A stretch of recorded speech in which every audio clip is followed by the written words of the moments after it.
Olá. Boa noite, tudo bem? Oi, Isabela. Tudo bom? Tudo e você? Então tá.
Peraí.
Pessoal, oi, Amanda, tudo jóia? Tudo bem, Tranquilo, Gustavo? Boa noite. Boa noite. Estou por aqui, tá? Tá A hora joia. que quiser aí Combinado. começar, tá bom? Tá bom. Gustavo, a Isabela vai conduzir com você hoje.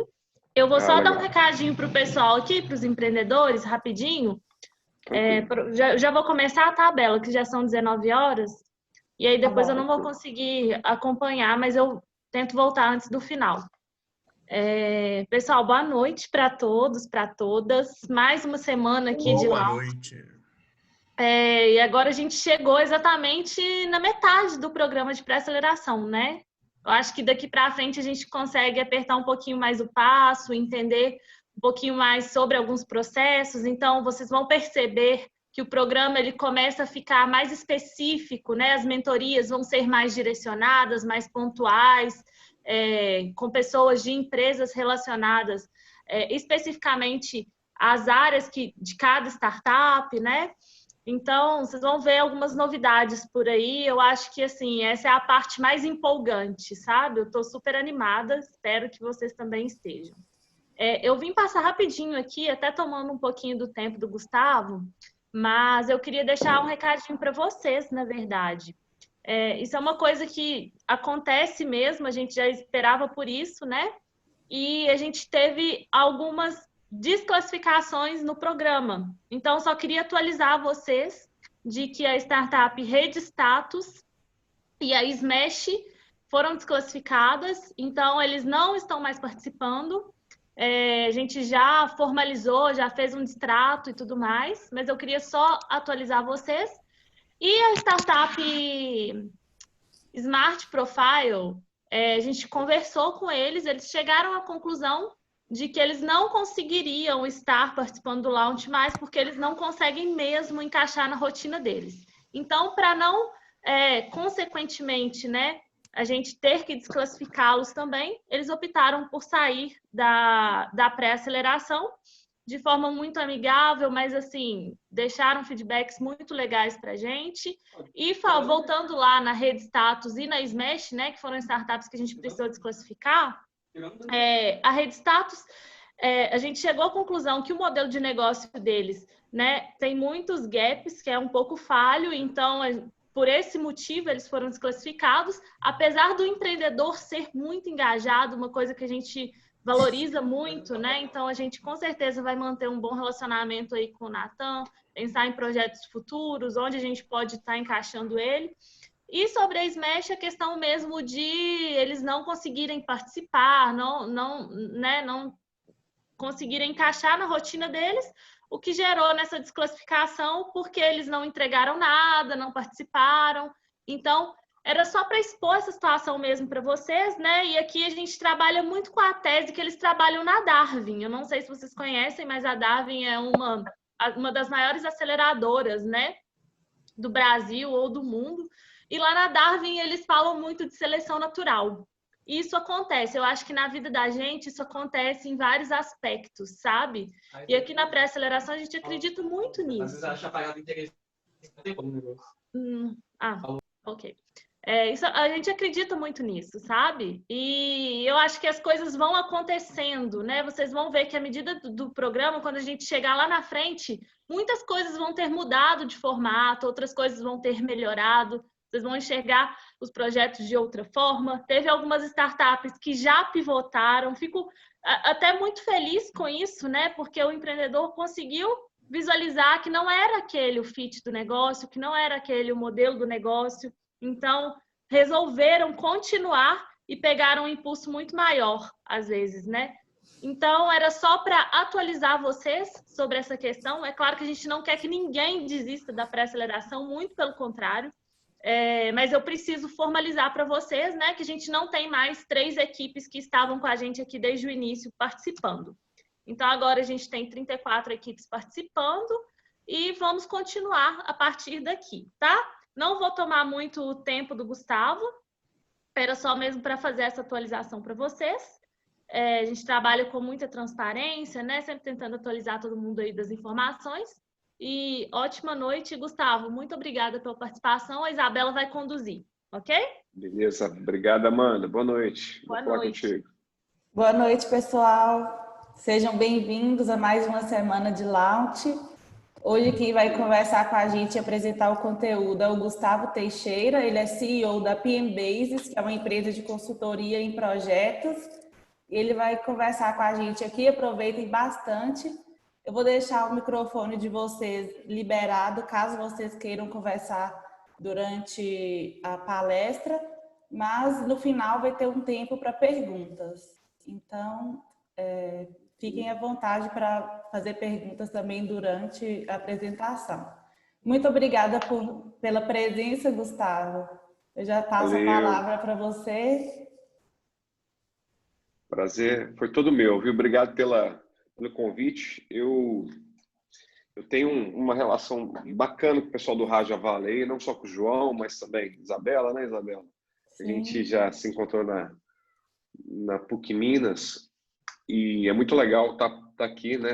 Retornar ao Raja nesse programa que eu acho super legal, de formação aí de formação não digo, né? Mas de apoio, né? A esse empreendimento que vocês estão investindo, né?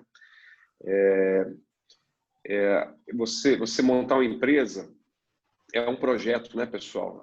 Você montar uma startup, você incorporar aqueles processos que muitas vezes eles não estão implantados, você conseguir botar isso em trilho, e fazer com que isso gere valor, né? A partir de uma ideia que vocês tiveram, que é muito legal, né?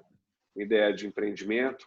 É super válido e eu sou, assim, sou fã de quem arrisca, como vocês, nesse momento, está investindo, né? A gente já falou um pouquinho sobre isso, mas nós não estamos num vale, né? Dos picos e vales. Nós não estamos no vale agora, nós estamos bem próximos do vale, né? Na nossa história, na economia. Então, eu acho que é super válido. Então, o que eu queria falar para vocês, eu queria agradecer a Isabela, valeu, Amanda. Meu nome é Gustavo Teixeira, eu sou professor da PUC Minas, faço part-time. Na verdade, eu fundei a PM Base, que é uma consultoria, que é essa aqui que tem nesses logozinhos aqui em cima, aqui na lateral também, que é uma empresa de gestão de projetos. Então, o que a gente faz é gestão de projeto. Então, não existe outra coisa a não ser que não desemboque na gestão de projeto. Então, o que a gente faz, basicamente, eu vou falar um pouquinho sobre isso aqui na nossa apresentação, mas é justamente trazer um pouco de planejamento para o nosso dia a dia. Então, aquilo que é a sopa de letrinhas, né? Nós que não somos diretamente de TI, mas assim, a gente se envolve muito com tecnologia, a gente, né, se depara muito com essa sopa de letrinhas, e eu acho que isso às vezes nos distancia um pouco da alma do negócio, né, do business, que é justamente aquilo que faz com que a empresa ela tenha sucesso. E aí a tecnologia é um suporte importante para isso, né? A maioria de vocês tem uma base tecnológica, eu andei vendo o descritivo de vocês, e eu acho que vai ser bem aderente ao que nós vamos falar aqui, tá bom? Vou projetar aqui para vocês agora. E aí sim, pessoal, na dinâmica da apresentação, acho que a gente pode deixar os microfones fechados como está agora, mas tendo alguma questão, dúvida, observação, algum compartilhamento, podem levantar a mãozinha ou podem abrir o microfone também. Gustavo, eu queria saber um pouco mais sobre isso, né? Não tem problema nenhum. Eu separei poucos slides aqui, poucos assuntos, mas eu acho que a gente consegue aqui desenvolver um papo bem construtivo, tá? Com o que vocês têm versus o que a gente já fez no mercado. Bom? Então, eu vou compartilhar aqui.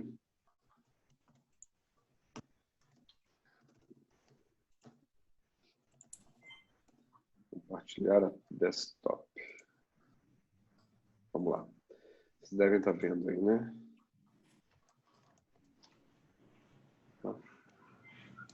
Só me avisa, turma, vocês estão enxergando aí. Estamos sim, Gustavo. Sim, então. Vou deixar minimizadinho aqui, ó. Quem quiser falar, fique à vontade, tá? Então tá, pessoal, vamos lá. Vou falar, olha, o tema que nós selecionamos foi esse aqui. Desafio pós-pandemia, tá? Por que pós-pandemia? Porque acredito que poucas novidades vão surgir a partir do que a gente já sabe, né?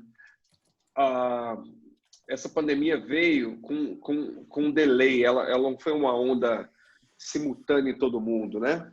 Mas aconteceu lá na Ásia e veio para a Europa e veio migrando para o nosso litoral. Fortaleza, né, apanhou bastante no início, né, até que nós entendêssemos melhor como é que anda, como é que é o fluxo, né, natural desse vírus.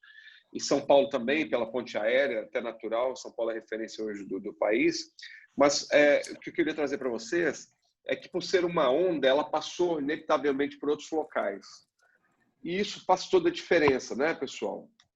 Porque como o nosso viés é de gestão de projetos, eu até vou falar para vocês nos primeiros slides, nós vamos aqui entender um pouco sobre quais são os aspectos que vocês precisam observar, ou dicas que vocês poderiam observar com respeito a alguém que está iniciando um negócio nesse momento. Então, a gente vai falar um pouquinho sobre isso, mas assim, é um momento que para alguns é o pior momento possível para poder iniciar o empreendimento. Para outros é um momento ímpar, né? E aí nós temos alguns elementos que corroboram com as duas teorias, mas como a gente está aqui e estamos na chuva para se molhar, a gente precisa sim elencar quais são os aspectos, os riscos e as oportunidades e o viés, a linha que vou utilizar para poder trazer esse raciocínio, pessoal, é do planejamento, a gestão de projetos, tá bom? Que é o que a gente sabe fazer, que é o que nós ofertamos hoje para o mercado, falar no finalzinho da apresentação, falar um pouquinho do que a gente faz mais detalhe, mas assim, é o que a gente acredita muito em que o mercado necessita nesse momento, é uma visão de planejamento. Foi isso antes da pandemia, né? Aquela visão de, tá vindo a onda aí, né? Está sendo agora, né? Nós estamos aqui na crista da onda, digamos assim, no auge ali do pico ali, né? Que a gente chama.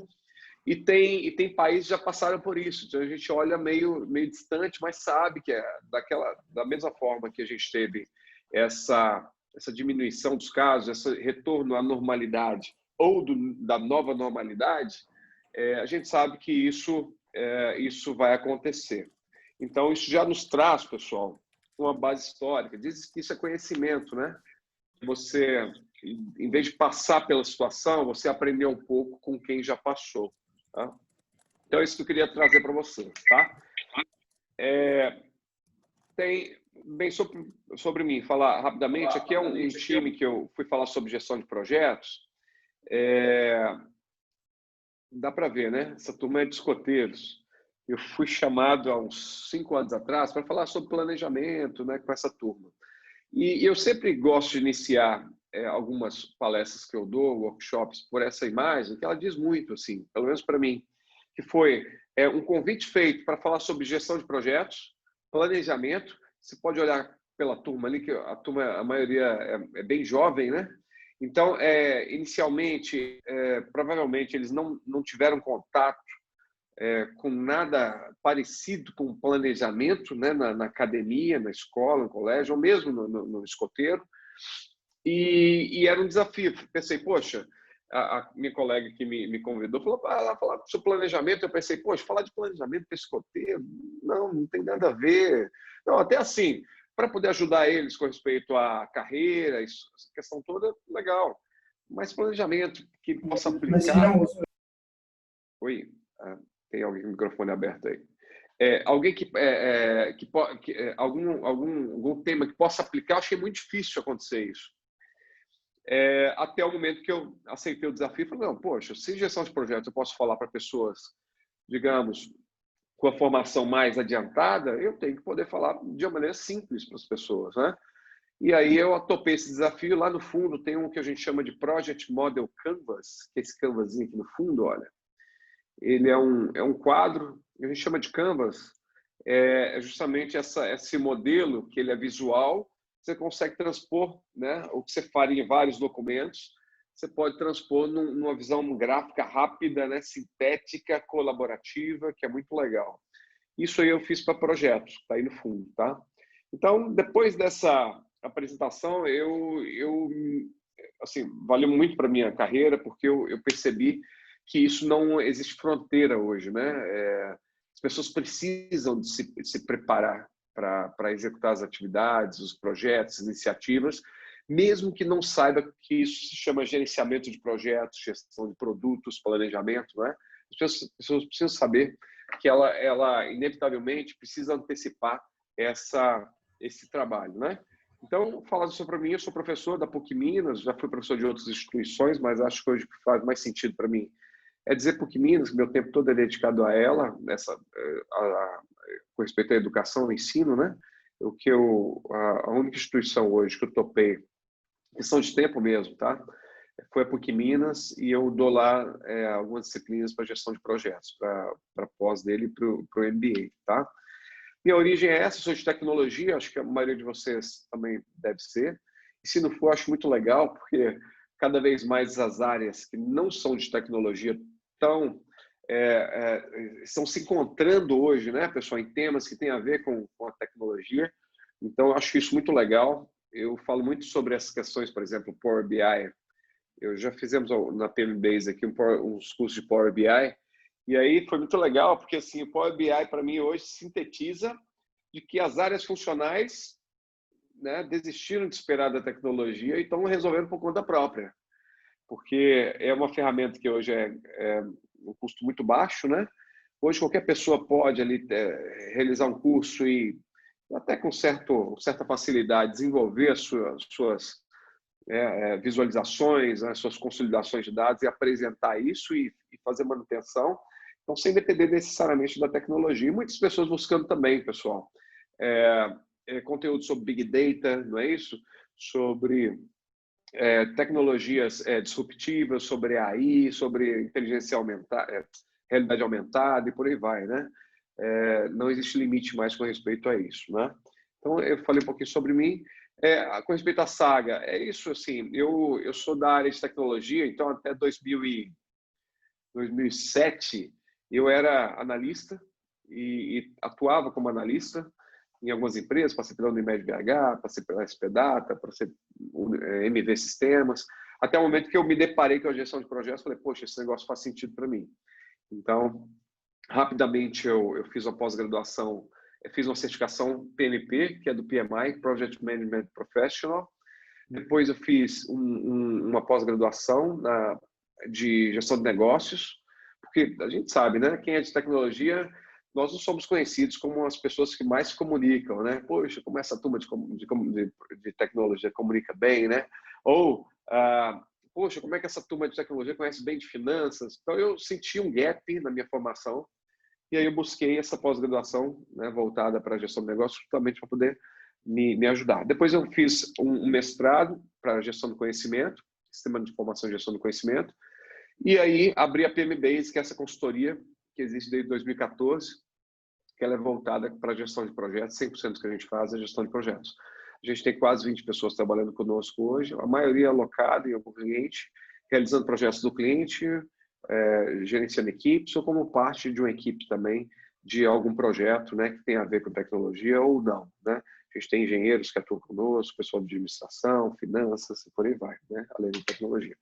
Então, minha frustração, eu coloco aqui como frustração, é justamente em 2007, assim, eu já tinha passado por todas as áreas de tecnologia, eu não tinha gostado de nada, assim, desenvolvimento, tinha passado por infraestrutura, tinha passado por a área administrativa, falei, putz, não estou gostando de nada disso, será que eu não vou dar certo? Será que eu tenho que mudar de profissão?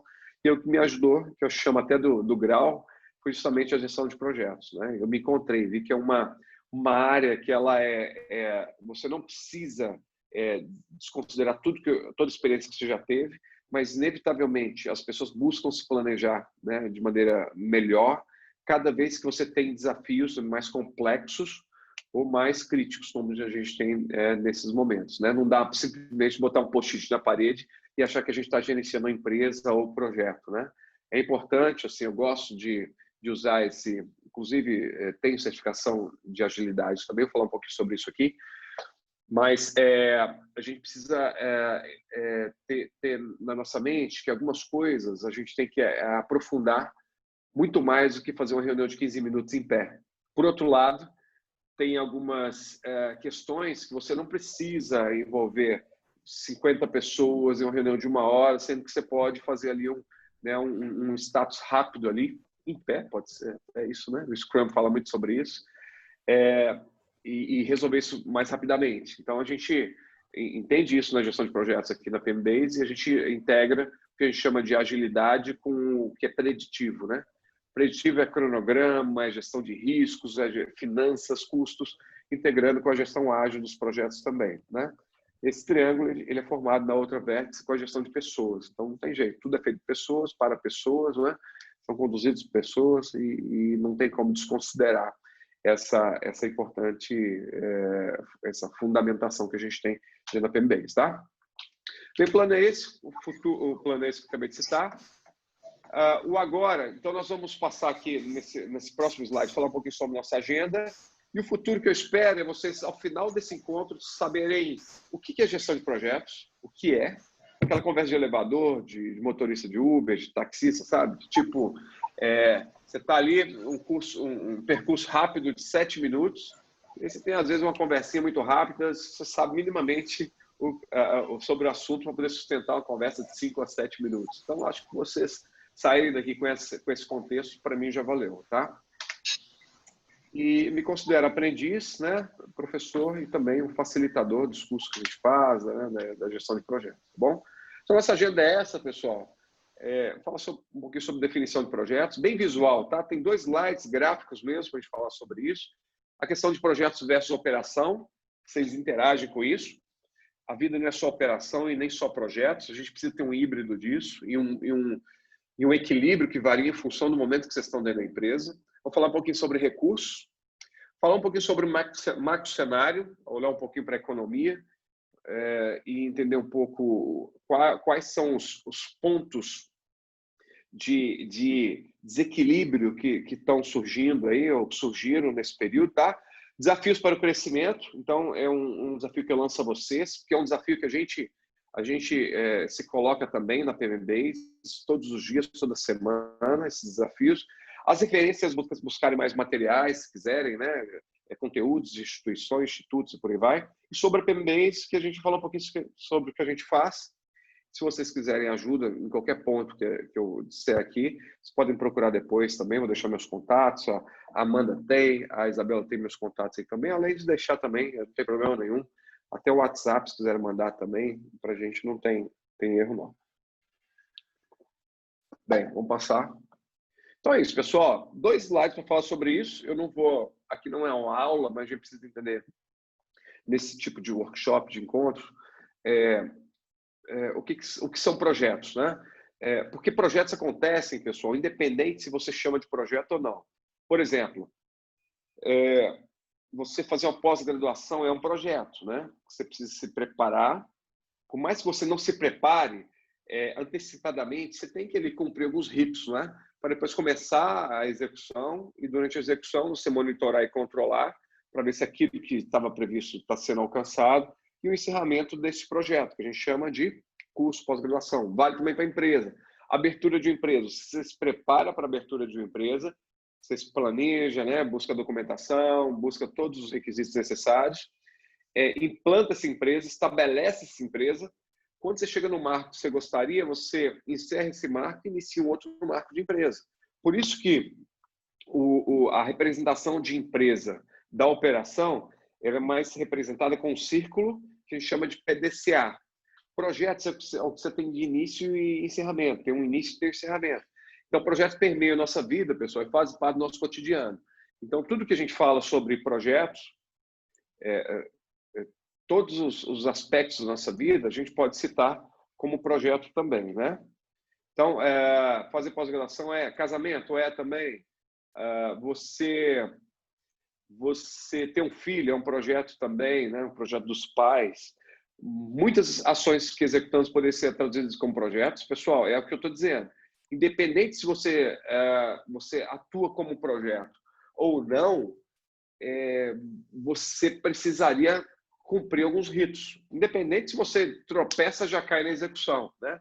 Isso acontece em muitas empresas, mas é provado que quanto mais você antecipa a execução do seu projeto, maior a probabilidade de sucesso. E leia-se o seguinte, pessoal, sucesso é igual a menos tempo perdido e menos tempo perdido é igual a economia financeira. Ao final, pessoal, algumas pessoas nem gostam muito quando eu digo isso, mas assim, ao final, tudo isso tem que ser convertido em financeiro, né? Nós temos uma disciplina em gestão de projetos, chama gestão de risco. O gestão de risco tem, você calcular o risco rapidamente, é assim que você calcula. Você calcula a probabilidade e vezes o impacto. A probabilidade de um risco é um percentual e o impacto é financeiro. Você multiplica os dois, você acaba tendo um valor que você tem que guardar para o seu projeto. Então, exemplo, existe a probabilidade da gente criar a mesma solução que a gente compôs lá no início da empresa, mas com 50% com custo menor. E qual a probabilidade disso acontecer? Vamos supor que seja 50%. Já estou aqui bem adiantado com a pesquisa, eu acho que nós temos 50% de chance de, em vez de gastar 10 mil reais com o inversor, né, do nosso projeto, gastar 8 mil reais. Então, o que a gente faz é um saving da diferença vezes 50%. Então, quando você pega esse valor que sobrou, 50% de 2 mil reais, dá R$1.000, você põe isso num bolsão, num budget de incertezas. Sabe qual é a indicação, pessoal? Para saber o quanto você precisa guardar de dinheiro no seu projeto, na composição da empresa, no desenvolvimento do projeto.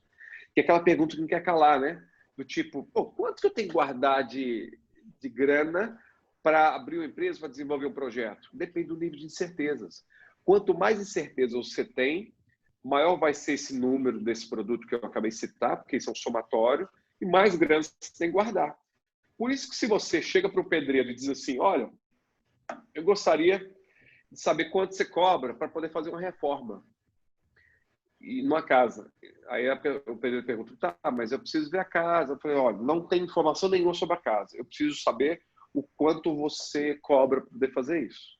De duas uma que eu identifico. Ou o pedreiro vai dizer, infelizmente, ó, sem saber, eu não tem como eu te dizer. Ou ele vai declinar, ou o que ele vai fazer? Vai jogar todo o risco possível no valor, no preço, que vai fazer com que o custo fique altíssimo para você. Então, quanto maior a incerteza, pessoal, mais grana você guarda ou deveria guardar. Quanto menos incerteza, menos valor a gente guarda. Aí a gente já começa a ter uma estratégia de custeio, né? De gestão de recursos do projeto, tá? Vamos falar sobre isso também.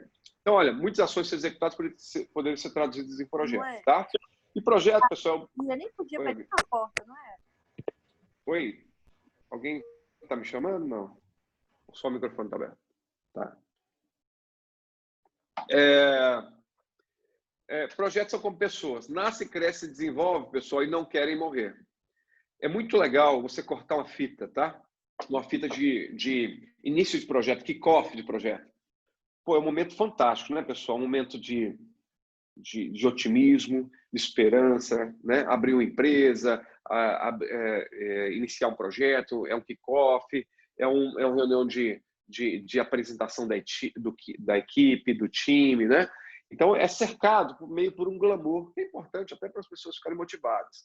Porém, na medida que a gente avança com o projeto, o nível de incerteza, ele diminui, ele diminui na linha do tempo. Quanto mais você avança no projeto, o nível de incerteza diminui. Sabe o que acontece com o custo da mudança, pessoal? Ele é inversamente proporcional, ele aumenta. O que significa que se eu agora identificar um risco de que, por exemplo, de que a gente não pode, vamos lá, a gente está contratando um fornecedor, e esse fornecedor a gente começou a trabalhar sem contrato, tá bom? O risco é alto, só que quanto mais tempo você deixa passar com essa relação sem formalização, maior é o impacto, que maior o custo do gasto que você teve e maior o impacto do seu caixa, porque é acumulativo, né? Na medida que você avança com o projeto, você aumenta, né? Você aumenta também os custos, os gastos do projeto. Assim como vocês têm, por exemplo, projetos, por exemplo, de construção civil. Eu gosto de dar exemplos de construção civil porque é físico, né? Eu já participei, a gente atua em projeto de desenvolvimento. Projeto de desenvolvimento, assim, quando é que o sistema está completo, né? Quando o analista disser ou quando o cliente disser que está completo, né? Geralmente, na visão do cliente. Só que se o cliente for uma pessoa muito confusa, né? Vai ficar meio à mercê ali, né? Não estava completo, agora não está mais. Então, a questão física de obra física, de engenharia, algumas fases bem estabelecidas, como a fase de planejamento, de projeto, que a gente chama, que é de definir as plantas, né? O licenciamento. Então, é uma fase que o custo da mudança é muito barato. É muito barato, pessoal. Porque aquilo que, se era um 3 quartos, minha esposa e eu decidimos por ter mais um quarto, pô, a planta não está aprovada na prefeitura ainda, não começamos o trabalho ainda. Não, vamos botar mais um quarto aqui. Mas vou gastar mais 8 horas. Tudo bem. É melhor gastar 8 horas agora do que no meio do projeto, já estou com a fundação pronta, eu tenho que gastar lá 20 dias. E aí, na medida que a gente avança com o projeto, as incertezas vão diminuindo, como eu disse, e aí o custo da mudança, pessoal, vai aumentando. E aí, o pior momento que nós temos para poder identificar custos ocultos é no fim do projeto. É quando a empresa está prestes a iniciar a operação, quando você está prestes a fornecer aquele produto, né, e conseguir um contrato fantástico, e aí chega no final, tá, e o transporte? Aí o cliente diz assim, transporte? Não, transporte de vocês. Não, mas o transporte eu falei que era de vocês. E aquela coisa toda, quando vai ver no contrato, putz, o transporte era nosso mesmo. Pô, mas não tem como transportar, e aquela coisa toda. Então, é importante entender, pessoal, que quanto mais a gente avança com o projeto, maior maior possibilidade de estouro do orçamento a gente tem, tá bom? Por isso que a gente antecipa. A visão de projetos é justamente essa, poder antecipar, tá bom? Esse foi o autor anônimo, tá? Então, já pulei para o segundo tema agora. Então, o que a gente precisa saber de projeto é isso. É algo que é temporário, que vai começar e vai terminar. Casamento é um projeto? Porque ele inicia a fase de planejamento, aquela coisa toda. Depois que você fez lá e deu amém, aquela coisa toda, pagou lá seu buffet, projeto finalizado, né? Filho, por que que é? Porque você tem um gasto ali durante aquele período e encerrou. Por que que empresa, startup é um projeto também para você poder montar e estruturar? Você começa com informações, estrutura, até o momento que você diz assim, agora vamos para a operação, que é um próximo momento, né? Então, a gente tem, nisso que eu estou exemplificando, 2 ciclos. Um ciclo a gente chama de projeto e um ciclo que ele começa um pouco antes do encerramento do projeto, mas é o que a gente chama de operação, tá? Quanto tempo dura o ciclo da operação? Enquanto a empresa estiver no ar. Quanto melhor nós fizermos o projeto, melhor a operação, né? Melhor a operação da empresa, da startup. Tem empresas, pessoal, que elas falharam tanto na operação ou falharam o suficiente para poder, né, impactar tanto que eles não conseguiram a operação. Não conseguiram avançar para a operação. Por quê? Porque não se atentaram para questões importantes no startup. A mortalidade, vocês devem ter esses estimativas aí, né? Mas a mortalidade é altíssima no início da composição da empresa. Justamente por conta de falhas na questão de planejamento de projeto, tá? Então, falando sobre isso, projeto, pessoal, é temporário. Criação de um produto, criação disso novo, criação de uma empresa, campanha de marketing, isso vai ser feita e por aí vai, é temporário. Operação é contínua, tá vendo, pessoal? Eu não tenho um fim, um término. É um PDCA que fica rodando, né, que não vai ter um fim. Um produto é exclusivo. Gustavo, mas eu trabalho com um projeto de casa, a gente usa o mesmo projeto para várias casas, mas são momentos diferentes. São terrenos diferentes, são compradores diferentes, por isso que a gente cita, por mais que lições aprendidas a gente tenha, base histórica, o produto é exclusivo, isso chama projeto, tá? Operação é repetitivo. Todo dia eu entro, emito a nota lá, mando o pagamento, aquela coisa toda. O recurso, pessoal, por projeto. O que são recursos? Vamos falar um pouquinho sobre isso. Pessoas, financeiros, tá bom? Ferramentas, tudo isso a gente chama de recurso, por projeto. E a operação é por função. Então, o engenheiro, o analista e por aí vai. Foco, pessoal, expandir o negócio, tá vendo? E a operação, manter o negócio. Funcionando, a vaquinha está dando leite ali, né? Você não deixar de alimentar. Projeto é orientado para o processo, pessoal. Gestão de projetos, tá vendo? Produtos, serviços entregues pelo projeto, tá vendo? E a operação orientados aos produtos e serviços entregues pela operação. É o dia a dia. É a nota fiscal emitida, é o pagamento emitido também, por aí vai, né? Quanto mais a gente avança para a estabilização da empresa, mais operacional ela se torna, mais automática ela vai rodando. Quanto mais inicial é a empresa, startup, mais dependência a gente tem nesse parâmetro de planejamento de projeto, porque não tem nada para poder rodar automático. A gente está compondo agora, né? Em comum, pessoal, pessoas, recursos limitados. Se alguém tiver recurso ilimitado aí, me chama para poder trabalhar com vocês, porque eu ainda não tive um projeto com recurso que fosse ilimitado, do tipo, diga quando você precisa que a gente libera para você, né? Planejado, todos eles, executado e controlado para atingir objetivos da organização, tá bom? Tudo isso, pessoal, tem a ver com a organização. A organização, no caso, é a organização de vocês, onde vocês estão adentrando, tá? E aí, falando um pouquinho sobre recursos, olha que legal. Aqui, você já deve ter reconhecido isso, né? Isso aqui, missão, visão, né? A gente tem no nível estratégico, né? Aqui nós temos a estratégia e objetivos da organização, né? Tudo isso aqui, pessoal, eu trato no nível estratégico. Vou botar um Ezão aqui, tá vendo? Estou escrevendo com o mouse aqui. Aqui embaixo eu tenho o planejamento da operação. Sabe, então quer dizer que eu tenho que planejar a operação também? Tenho. Eu tenho que planejar, por exemplo, no nosso caso na PM10, nós temos uma estrutura enxuta, nós temos 20 profissionais alocados, mas nós temos uma estrutura enxuta, mas que funciona bem. Funciona bem porque, assim, a gente chegou no nível de automatização que está ajudando, mas agora a gente está olhando para frente, né? Então, temos lá 4 caixinhas hoje. Estrutura, se fosse o organograma, né? Tem eu aqui no CEO e eu acumulo também o head comercial. Nós temos um head que é de operação, que é o dia a dia. Nós temos um head administrativo financeiro. Vou botar um Fzinho aqui. E temos um head de projetos.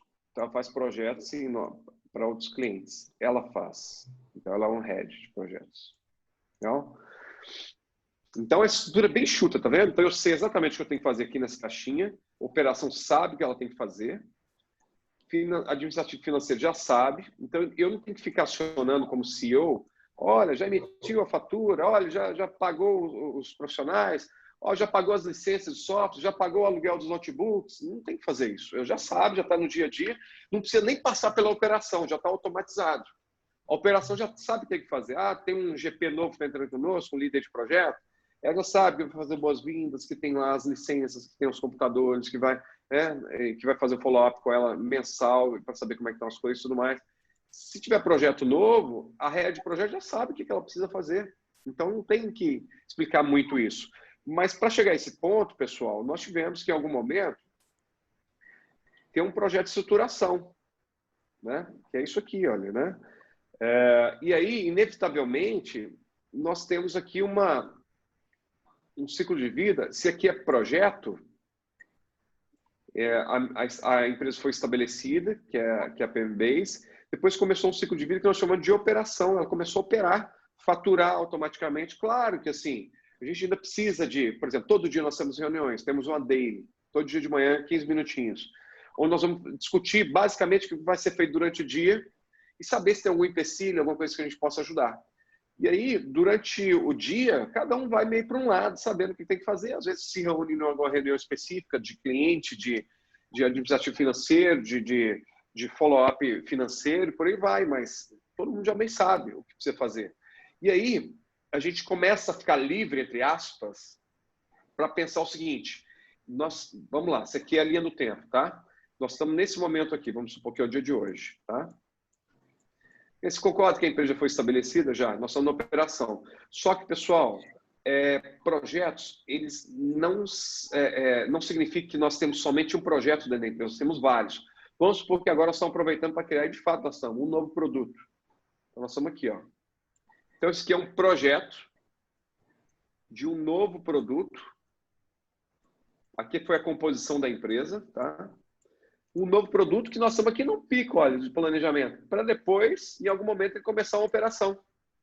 Então, olhando para isso, pessoal, os projetos não finalizam nunca. Nunca nós vamos ter projetos de maneira irrisória dentro da empresa, a não ser que aí vem onde nós estamos, que nós estejamos num momento de crise. Geralmente, no momento de crise, o que acontece? Nós vamos cessar tudo que é novidade, paraliso aqui, dá um pause aqui, um on hold, e a gente começa a focar na operação, que é o dia a dia, que é emitir a nota, que é não mandar as pessoas embora e por aí vai. E aí a balancinha, que era equilibrada assim, entre operação e projetos, ela fica desequilibrada durante um momento, que é operação e projeto. Só que é o seguinte, não vou falar sobre isso daqui a pouquinho. Daqui a pouco esses pratinhos vão se reequilibrar. E provavelmente os projetos, o orçamento do projeto vai ultrapassar o que a gente tem em operação para empresas como a gente, que presta serviço, tá? Então a gente tem aqui, ó, planejamento de operação, planejamento de portfólio. Operação é o dia a dia, o PDCA, portfólio é projeto, que é o que a gente tem para poder melhorar. Gestão da operação, que é o dia a dia, e gestão de projetos. Pessoal, isso é gestão diferente. Do dia a dia é eu ficar preocupado se a pessoa está cumprindo o timesheet dele, que nós combinamos. Né? Isso é operação. Projeto eu preciso planejar o orçamento para o próximo semestre. Isso é projeto. Operação diferente de projeto. Toda vez que você tem uma visão distorcida, a gente começa a ser levado pelos dados, pelas informações, pela operação. Que bate na porta, o Gustavo tem que pagar nota hoje. Putz, tem que pagar nota hoje? Nem tinha lembrado desse negócio. Não, e aí o outro, e o aumento que você me prometeu há 2 meses atrás? Ai, mesmo te prometi aumento. Putz, eu tinha esquecido desse negócio. E aí a gente acaba sendo levado pela operação e não antecipar a partir do gerenciamento de projetos. Bem, para fechar esse slide, aqui embaixo, pessoal, nós temos um bolsão, tá vendo? Esse bolsão aqui, a visão mais clássica é de dinheiro. Dinheiro, money. Tempo é dinheiro, tá bom? Tempo é dinheiro. Então, aquela reunião que não serve para nada, que todo mundo acha que é muito legal, que a gente fica falando mal dos outros, né? Tipo assim, às vezes a gente quer desabafar, né? Só que se a gente botar na ponta do lápis, pessoal, se uma pessoa recebe, vou chutar um valor aqui, R$ 2.500, CLT, vamos botar. R$ 2.500 CLT. E se é CLT, vai ficar para a gente pelo menos uns 5 pau, não é isso? R$ 5.000 é o que eu gasto com aquela pessoa. Para cada hora de trabalho dele, se eu pegar 176 horas por mês, né, e pegar os 5.000 dividido por 176, tem o valor hora. Então, é o quanto eu gasto para poder realizar uma reunião produtiva.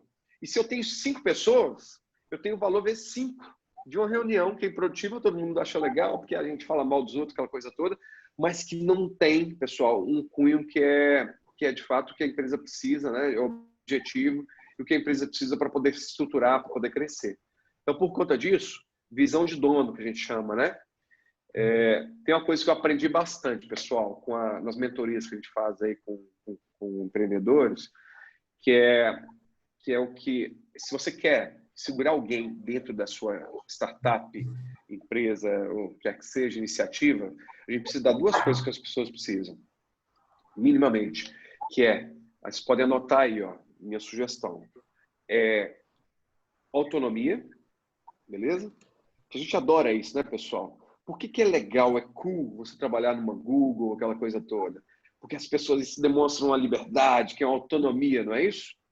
Só que o que as pessoas não exaltam tanto o compromisso, que é justamente o segundo lado, que eu chamo de contexto. Então, autonomia você precisa desenvolver aquele código aqui até sexta-feira, combinado? Combinado. E o contexto é esse, até sexta-feira. Autonomia, você pode fazer a hora que você quiser. Se quiser fazer de madrugada, se quiser fazer, não me importa. O cliente vai homologar na sexta, na quinta-feira a gente tem que fazer uma prévia. Então, quinta-feira daqui a reunião marcada às 5 horas. Se você vai usar, vai ficar jogando ping-pong, não tem problema não, tá? Então, isso é algo que, na maioria das vezes, desperta. Claro que não é todo mundo que consegue lidar com isso, tá, pessoal? A gente precisa identificar. Mas que desperta dá um brilho nos olhos. Pô, não precisa não, tranquilo. Ainda mais que a gente está agora remoto. Se você quiser aproveitar seu tempo para ficar com seu filho, às vezes o melhor momento para você trabalhar na madrugada, não tem problema não. Se já orçou, a gente viu que o orçamento é aquele, o esforço, agora bola para frente, tá bom? Então, o que a gente está dizendo é justamente os recursos aqui. Os recursos, pessoal, por isso que eu não botei divisão aqui, ó, porque não tem diferença entre projeto e operação. O dinheiro, mesmo o dinheiro que eu uso, mesmo bolso que eu tiro do banco, para pagar os funcionários, eu também realizo os projetos, tá bom? Vamos passar? E aí, a gente tem o que a gente chama de economia de projetos. O PMI, que é o instituto mais reconhecido hoje de gestão de projetos, eu não sou xiita, não, tá? Porque tem turma que fala PMI, ele já torce o nariz, e lá vem aquele cara, aquele tal de PMBOK com 800 páginas, aquela coisa toda. Olha, a gente aplica o que dá certo. A gente faz uma daily, por exemplo, de manhã, a gente aprendeu isso no Scrum e tudo mais, mas a gente faz muitas coisas preditivas. Assim, eu vejo o plano do marketing que a gente faz planejamento, a gente faz cronograma, então não tem nada, o que é o mais aplicável, o que funciona a gente aplica, tá? Aqui é uma visão interessante de projetos, colaboração, determinação, mudanças, comunidade, tem os símbolos, né, para cada um que o PMI trouxe, vocês podem pesquisar depois, vai estar na apresentação no finalzinho para vocês os links, tá? Crescimento, trabalho em equipe, tá vendo? Visão e resultados, que todo mundo quer ao final disso tudo, né? Bem, fechamos então, pessoal. Eu queria fazer um preâmbulo para vocês com respeito a projeto. A gente já deve estar chegando, acho, no 1/3 da apresentação, que eu queria bater um papo com vocês também e tudo mais. O macro cenário é meio isso que a gente está passando agora, né, pessoal? Trazendo um pouquinho aqui para dentro. Então, uma onda que ela foi anunciada. Muitos dizem o seguinte, eu recebi, para vocês terem ideia, tem uma empresa que ficou me devendo como pessoa física, tá? Ela foi umas aulas que eu dei, não vou dizer qual é a instituição, né? Não tem nada a ver. Não é a PUC Minas, mas foi a instituição que eu dei umas aulas para eles. Ficaram lá, já deve estar uns 2 anos e meio me devendo, né? Não me pagaram. E agora, na pandemia, o que ela fez? Mandou um e-mail bonito, olha, eu queria que você considerasse que agora nós passamos por uma pandemia, estamos tentando sobreviver, aquela coisa toda. Aí eu olhei e falei assim, poxa, que povo picareta. Estão aproveitando a pandemia para poder tirar a casquinha e fazer com que a gente não entre em justiça contra eles, né? Então, pessoal, é um cenário que ele surgiu, ele foi anunciado, por mais que a OMS demorou a dizer que era uma pandemia, aquela coisa toda, a gente já bem sabia pela evolução, aquela coisa toda, né? Então, já foi se confirmando essa informação na medida que iria perpassando isso tudo. E a gente teve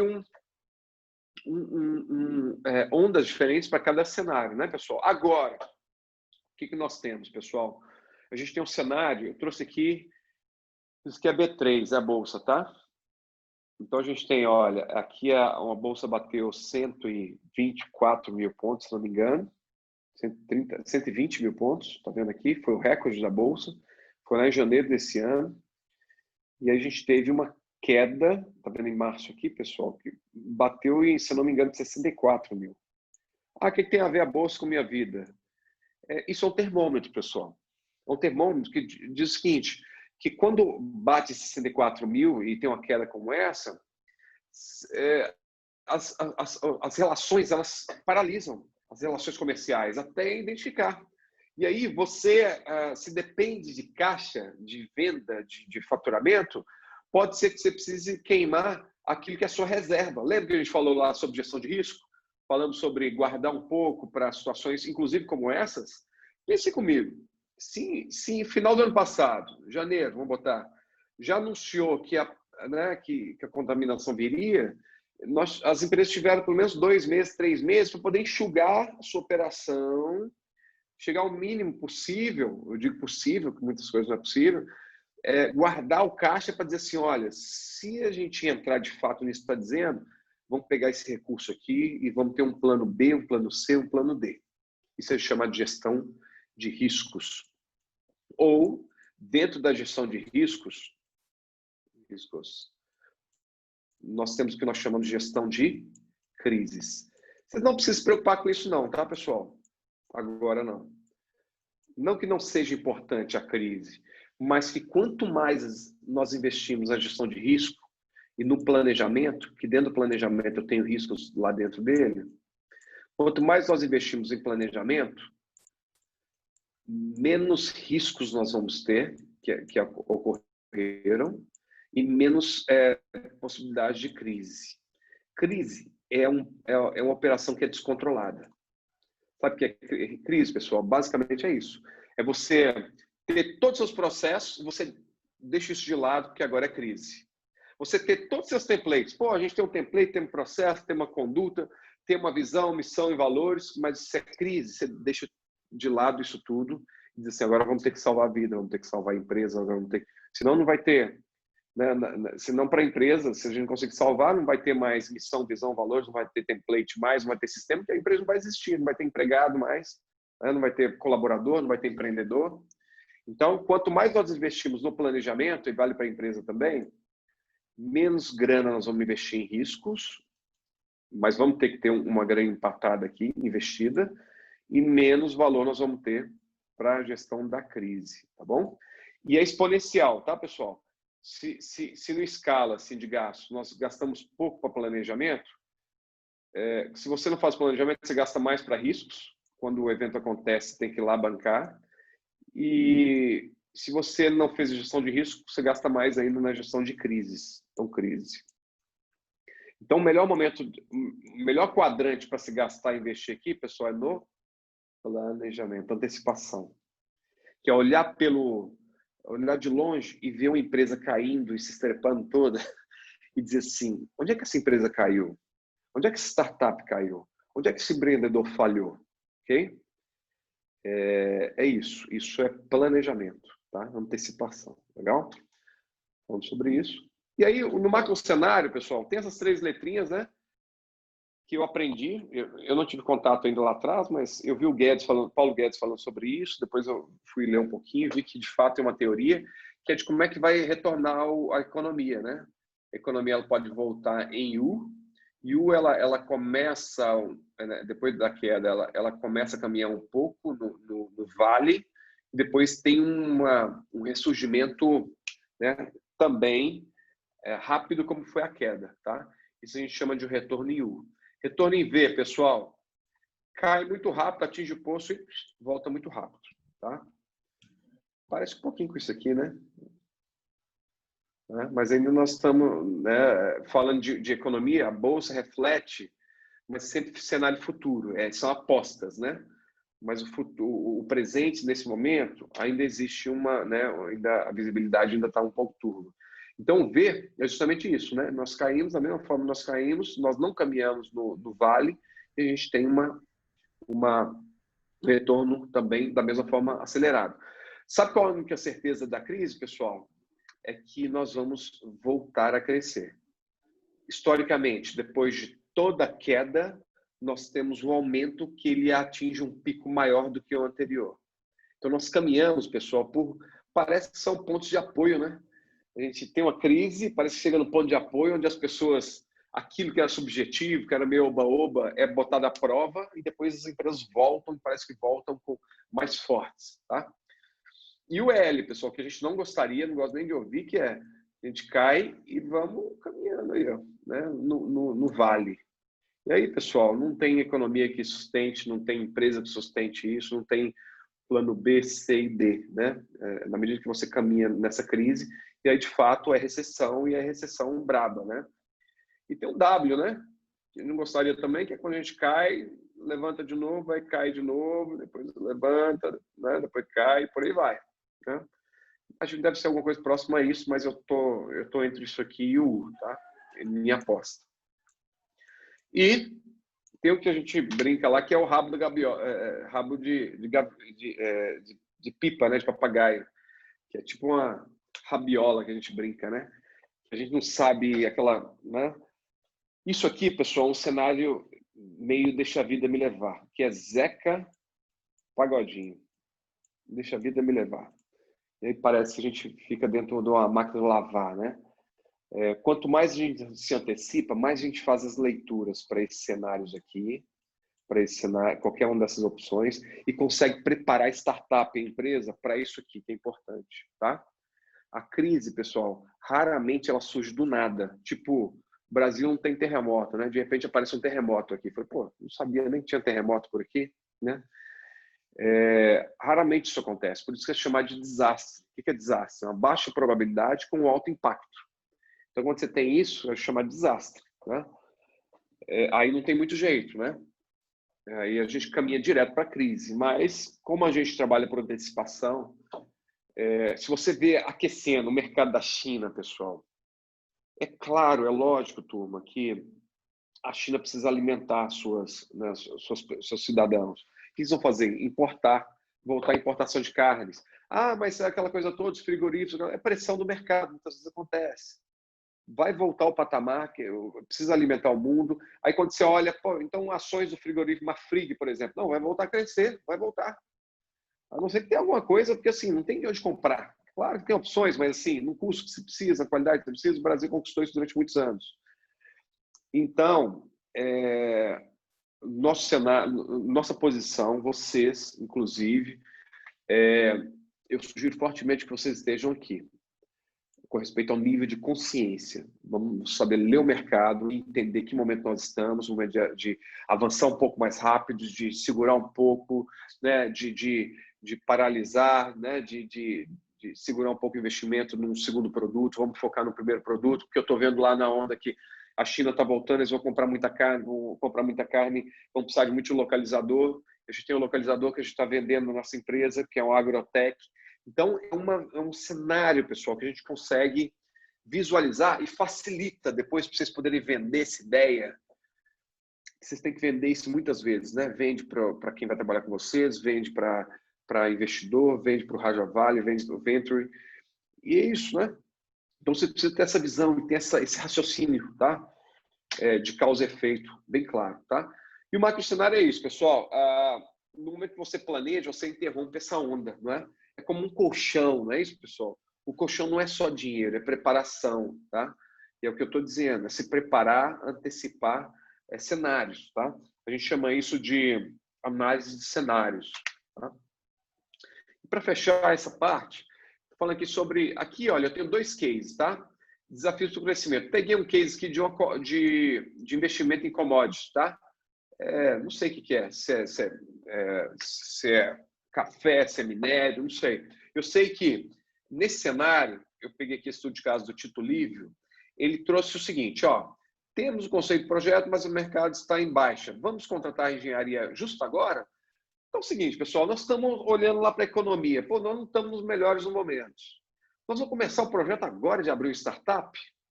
Né? Se a gente fosse ajustar, seria essa discussão. Então, se a resposta fosse sim, nesse case aqui é sobre um projeto que tem a ver com commodities, tá? E aí vem, ó, se a empresa decide por investir, ela começa no dia de hoje, 12 meses depois inicia a implantação, tá? Depois, olha, 16 meses, 22 meses. A implantação pode ser bem sucedida ou pode ser mal sucedida, não é isso? Se ela for bem sucedida, eu gastei 380 milhões para poder executar. Se for mal sucedida, precisamos de ajustes, de aquela coisa toda, 500 milhões. Mas olha o momento, pessoal, que eu já comecei a ter, digamos, o ROI do projeto. Retorno do investimento. 2 anos e meio, certo? Vamos aqui para o cenário que nós não vamos executar. Não é o momento para isso, né? Aí o que acontece? A gente começa a avançar com o projeto. O momento não está para despesas, né? E nesse momento então, eu deixo passar esse bonde, tá vendo? Não faço o projeto. E aí, de repente, 12 meses depois, começa a projetar uma alta da commodity. Olha, agora é o momento certo, não podemos perder tempo. E aí eu começo com um cenário similar com o de cima, tá vendo? Mas com um delay, porque eu não investi no momento que o mercado estava na baixa. Olha que interessante, pessoal. Historicamente, se você aguardou, você tem um custo maior para sucesso. Se é um projeto mal sucedido, você tem um custo maior ainda do que o anterior. Além disso, que muitas vezes não tem preço, você tem um delay aqui, pessoal, no payback. Olha, de pelo menos 1 ano. 1 ano para começar a ter benefício, sendo que isso aqui vai impactar diretamente o retorno do investimento. O que significa isso, pessoal? O melhor momento para começar um projeto, tirar um projeto da gaveta durante uma crise, tá? Claro, pessoal, não quer dizer que nós vamos ser irresponsáveis. É o momento de se botar na mesa, planejar, olhar a macroeconomia. Pessoal, a única certeza do mercado é que vai voltar. Quando voltar, vocês imaginam a demanda das empresas, os setores, por projetos inovadores, pessoal? Então, isso é uma demanda gigantesca. Hoje a gente já tem programas que a gente não tem, muitas vezes, candidatos, né? E aí, para começar a fechar, eu queria deixar esse recado para vocês. Aqui são as referências, tá? Vou deixar esse PDF para vocês poderem depois pesquisar. Eu acho que é legal vocês terem referências, tá? Eu falei um pouquinho sobre cada uma dessas instituições. Eu falei um pouquinho do PMI, a Axelos tem também, tem o IPMA também, a gente usa bastante. Tem a ACE, que é de engenharia de orçamento. Tem aí a própria ISO, que são os padrões. A PMG, que é de projeto também. Então, você tem N outros, tá? Além de outros voltados para agilidade, para tecnologia. Eu estou falando aqui sobre planejamento, algumas referências importantes, tá? Nesse cenário, pessoal, o que nós fizemos? Só para contextualizar a PMBase agora, vocês fecharem um pouco o raciocínio, peraí, fica um negócio meio solto, né? Vai ter que ter planejamento, o momento é fazer agora, mas como é que eu ligo tudo isso? E aí é onde nós conseguimos desenvolver, e aí, para vocês poderem entender e trazer isso para a visão mais materializada, a PMBase ela surgiu em 2014, e o que a gente aprendeu com startups, como vocês também são, a sermos muito especialistas. Gustavo, todo mundo quer ser especialista, mas, pessoal, já viram aquilo que a empresa é igual pato, não faz nada direito, não nada, não voa, não anda direito, né? faz tudo meia boca. Então, a gente decidiu nossa vertente hoje é justamente a gestão de projetos. Então, nós tínhamos lá outros serviços voltados para a tecnologia, mas disse, não, nós somos especialistas em gestão de projetos, vamos especializar. E o que trouxe uma diferenciação para a gente. Então, você tem boas empresas, referências mundiais, como Accenture, Stefanini, você tem Squadra, mas todas têm alguma coisa mais gestão de projetos. A única consultoria que eu conheço, né, certamente deve ter no Brasil, que é focada 100% em gestão de projetos, que eu conheço em Belo Horizonte, até mesmo em Minas, é a PMBase até então. Claro que tem iniciativas, como eu disse, né? Tem profissionais liberais que você contrata, que é gerente de projetos, tem empresas que têm outras coisas de gestão de projetos também, mas focado eu ainda não conheço, tá? E flexível também. Então, o que nós fizemos? Pegamos toda aquela legislação trabalhista e incorporamos essa atualização na nós temos 0 de multa para todo mundo que entra conosco, pessoal, e aí até inspiração para vocês, se fizer sentido. Pessoal, nós cobramos 0 de multa para as pessoas, para as empresas. E aí alguns dizem, mas vocês precisam de garantia. A nossa garantia é o nosso trabalho. Porque, assim, se não tiver bom trabalho ou se o projeto for cancelado, não faz sentido nenhum chegar para você, poxa, foi cancelado, ou infelizmente eu tenho que te cobrar uma multa. Não faz sentido. E a flexibilidade, né? Antigamente nós tínhamos que contratar CLT, nada contra isso, nós temos metade dos nossos profissionais de CLT, mas hoje a gente tem já uma flexibilidade que eu consigo alocar hoje. Part-time alguém no Enzo Pardini, na Unimed BH, hoje na Fundação Renova, justamente na Yamana, porque a gente tem essa flexibilidade. Aumentou a demanda, a gente consegue alocar alguém mais. Diminuiu a demanda, a gente desaloca também, tá? E aí o que a gente faz também ajuda, pessoal, mentoria de empresas, startups, de projetos, que é justamente, eu não sei como fazer, a gente entra para ajudar na operação. Então tem um pedacinho lá do que a gente faz lá no head, né, com o head de operações e de financeiro.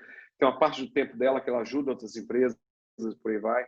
Tem isso dentro da operação também, um pedacinho dela que a gente oferta também, poder ajudar, como é que faz, poder escalar, poder estruturar, criar processo, por aí vai. Tem um pedacinho lá do comercial também, né? Pegar na mão, de ensinar como é que se faz o funil, de como é que se vende, como é que se apresenta. Então, a gente tem isso que a gente chama de mentoria de operações / projetos também. A gente só está junto nisso porque tem a ver com projetos, né? Quanto melhor a gente faz a operação, melhor a nossa área de projetos, melhor os projetos navegam, tá bom? Aqui alguns cursos que a gente já fez. Então, já fizemos curso de gestão de projetos, projetos ágeis, Product Owner e por aí vai, né? Gestão de risco, mudança, portfólio, PMO ágil, implantação de escritório de projetos. Queira ou não, acho que é super legal ter uma visão de projetos para vocês, porque é a maneira que vocês têm, pessoal, de investigar, de controlar, de acompanhar o roadmap de produtos. Que é importantíssimo. O cliente precisa ter noção, por exemplo, que não vai estar pronto agora, mas daqui a 6 meses está lá no roadmap de vocês, eu vi que vai acontecer. Se eu quiser antecipar como cliente, eu vou lá e pago a customização, mas eu sei que está lá no roadmap, né? E vocês conseguem gerenciar isso, muito legal. Então, ferramentas, Project, né? Métricas também, OKRs também a gente faz, carreira voltada para projeto e algumas certificações voltadas para gestão de projetos e mudanças também, tá? Quem tiver alguma dúvida, pode procurar depois que a gente fala um pouquinho, tá? E já encerrando, pessoal, as áreas que a gente já atuou, né? Tecnologia, agilidade, engenharia, processo, saúde, as certificações, algumas certificações que nós temos, né?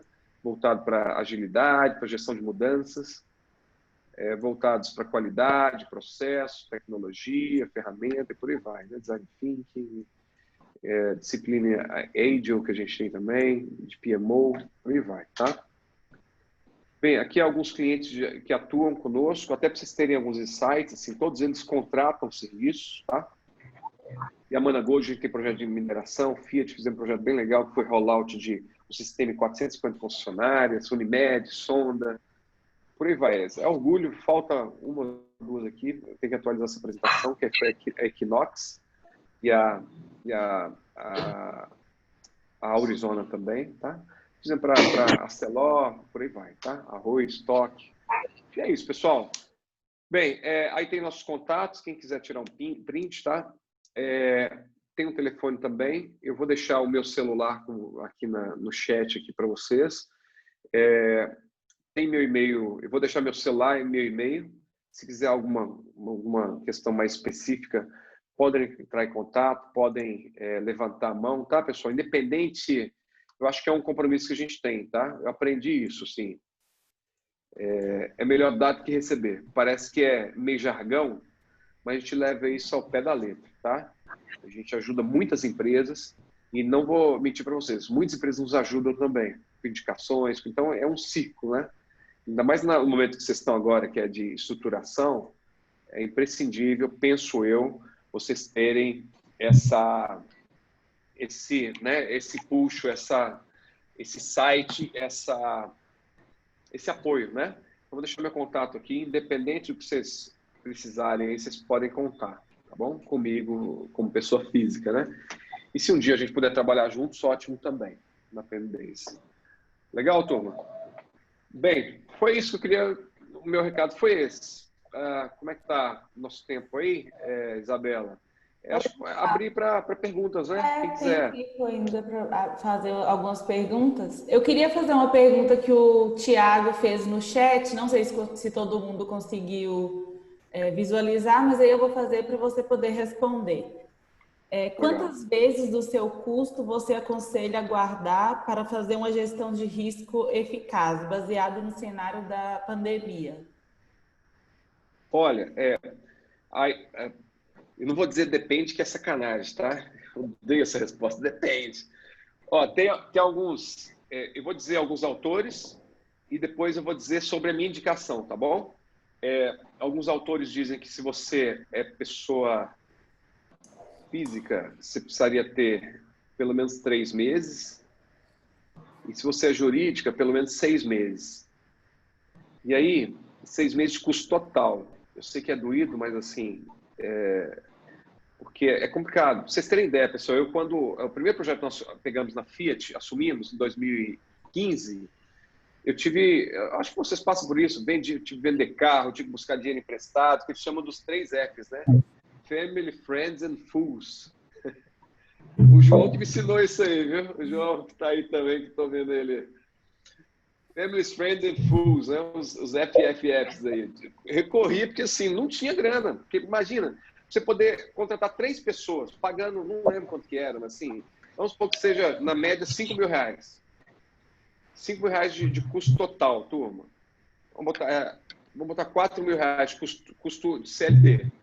Custo total, 8.000. 3 pessoas, 24 mil. Então, 24 mil no mês. Só que, geralmente, as empresas trabalham com você, trabalha, presta serviço, emite a nota fiscal e eles têm de 30 a 60 dias para pagar. Então, eu preciso ter 90 dias. Então, são 3 vezes 24 mil, que dá 70 e alguma coisa. Né? Então, você olha e fala, eu tinha 70 e alguma coisa? Não tinha. Aí o que eu fiz? Buscar... A primeira coisa, pessoal, isso independente de se tem grana ou não, você precisa saber o seu custo. Se você não souber qual é a sua base, você não sabe qual que é a régua que você vai precisar, né, de profundidade. Então, a primeira coisa, custo. Esse custo inteiro. Né? Quanto que é o custo, o seu custo pessoal de envolvimento, dos profissionais que atuam com vocês, e dos custos de ferramenta, de equipamento, por aí vai, tá? Locação e por aí vai. Aluguel. Você tem... Oi, João. Custo de aluguel. Aluguel, isso aí. Põe tudo lá, porque quanto menos vocês...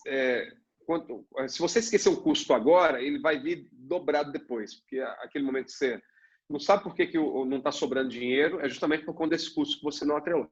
Então, pessoal, pode ser uma planilha básica, mas vocês não podem deixar de ter, isso é para ontem. Qual é o custo operacional de vocês? Quanto me custa manter uma semana de trabalho da startup, da empresa, da consultoria? Então, isso é o básico, né? Depois, pessoal, vocês precisam projetar. E aí diz assim, legal, eu não vou ficar desse tamanhozinho. Eu vou crescer. Então, se tudo der certo, nós vamos trazer mais alguém no próximo mês, depois alguém no outro mês. Então, você já começa a projetar o futuro. Legal? Então, isso que você está projetando não é uma reserva, você concorda? É o quanto você vai gastar. Se tudo der certo, você vai ficar com 0 no caixa. Se tudo der certo, você contratou, gastou tudo que você tem. Se tudo der certo, no outro mês você contratou mais alguém, gastou tudo. Então, isso não é gestão de risco. A gestão de risco é depois que você projetou os seus gastos inteiros, aí sim, você começa a ter a gestão do risco. E aí, pessoal, eu não vou ser leviano aqui dizer para vocês o seguinte, vocês precisam começar com 1 ano de caixa, 6 meses de caixa. O que vocês precisam fazer dá para fazer. Vocês precisam identificar primeiro os riscos que vocês têm. Antes de tudo, que isso não custa. Quais são os riscos que você tem? Ó, eu tenho risco de fechar, eu tenho risco de não ter grana para pagar, sei lá, as licenças, eu tenho risco do nosso fornecedor aumentar o preço, eu tenho risco de não contratar alguém para aquele valor que a gente está imaginando. Vocês vão estimar esse valor. Então, uma coisa é o custo total, outra coisa são os riscos. Aí vocês estimam os riscos, tá? E aí eu não vou dizer a vocês o seguinte, então vocês vão considerar, eu não vou dizer isso, tá? Vocês vão guardar todo o dinheiro se tudo der errado. Se tudo der errado para você, significa de duas uma. Ou você tem que benzer, mandar abençoar, ir para a igreja, alguma coisa toda, ou esse negócio não é para você. Está tudo dando errado, né? Você sai, pisa lá, o passarinho fez cocô na sua cabeça, o fulano de tal pediu para sair, botou na justiça, não teve grana, choveu, e é aquela situação. Então, assim, nós não vamos caminhar para isso. Ó, de maneira clara, primeiro é o custo da empresa. Segundo, é identificar qual é o risco que vocês têm, quantificar, e aí vocês vão atribuir um percentual, tá? Para ser bem básico, que é assim, ó, se tudo que pudesse dar errado, vamos supor, tá? Meu gasto operacional é de R$10.000 por mês. Se tudo der errado, eu vou, nesses próximos 6 meses, eu vou gastar, em vez de gastar 60 mil, gastar R$100.000 nesses 6 meses. Alguma coisa aconteceu no meio do caminho, né? Era para me gastar 60, eu estou gastando mais 40, 100.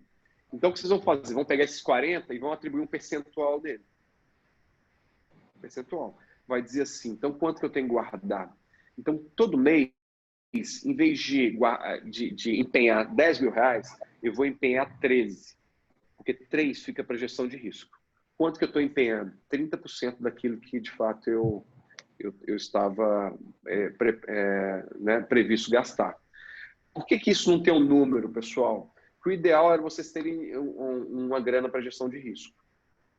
E como a gente precisa partir de algum ponto, todo R$1 que sobrar, guarda, enumera os riscos e guarda esse R$1. E pensa o seguinte, eu preciso de mais grana no próximo mês. O que eu preciso fazer para poder conseguir uma grana maior ou diminuir meus gastos, né? Ou antecipar uma receita? E aí vocês vão aumentando. Até ter uma operação que vocês consigam, aí eu já posso dizer, uma empresa que ela anda com operação em dia, né? Ela atua lá com pelo menos, né, para riscos aí, pelo menos 20% do que ela do seu lucro, ela guarda para gestão de risco. E aí a gente começa a falar em guardar 6 meses de um custo total. Então, se você gasta R$20.000 por mês, em 6 meses, vocês vão ter 120 mil. 120 mil reais é o que você teria para poder guardar. Oi.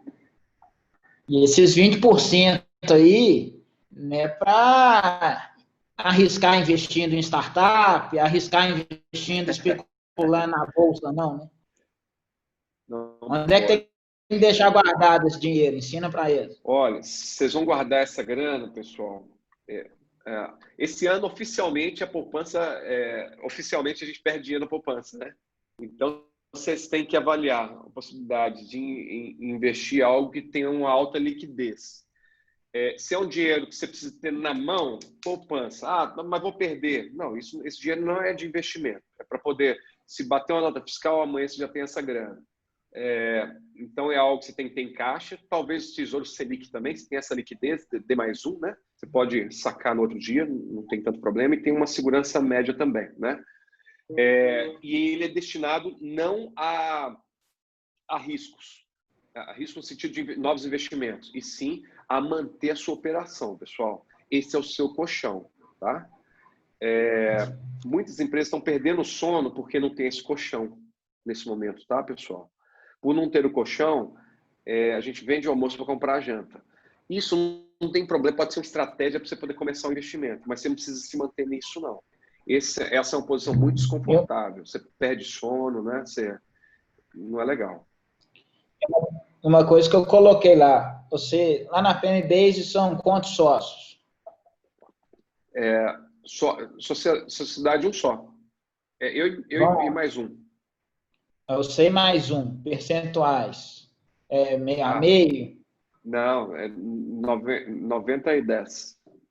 90 É e só porque 10. precisava ter, naquele caso. Só porque precisava. E acho que era legal para o pessoal saber. Então tá. Então era 1 mais 10, mas só que precisava ter.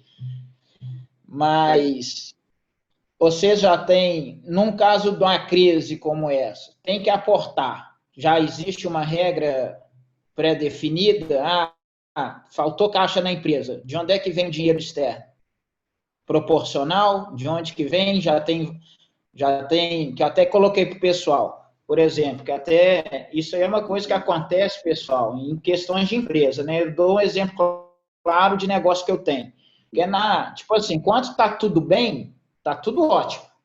Mas na hora que falta é que começa a dar os BO. Aí que começa a ter problema na empresa e depois vai para pessoa, acaba se for amigo, se for marido e mulher, se for familiar, aí é que os BO, além da empresa, estraga a vida pessoal.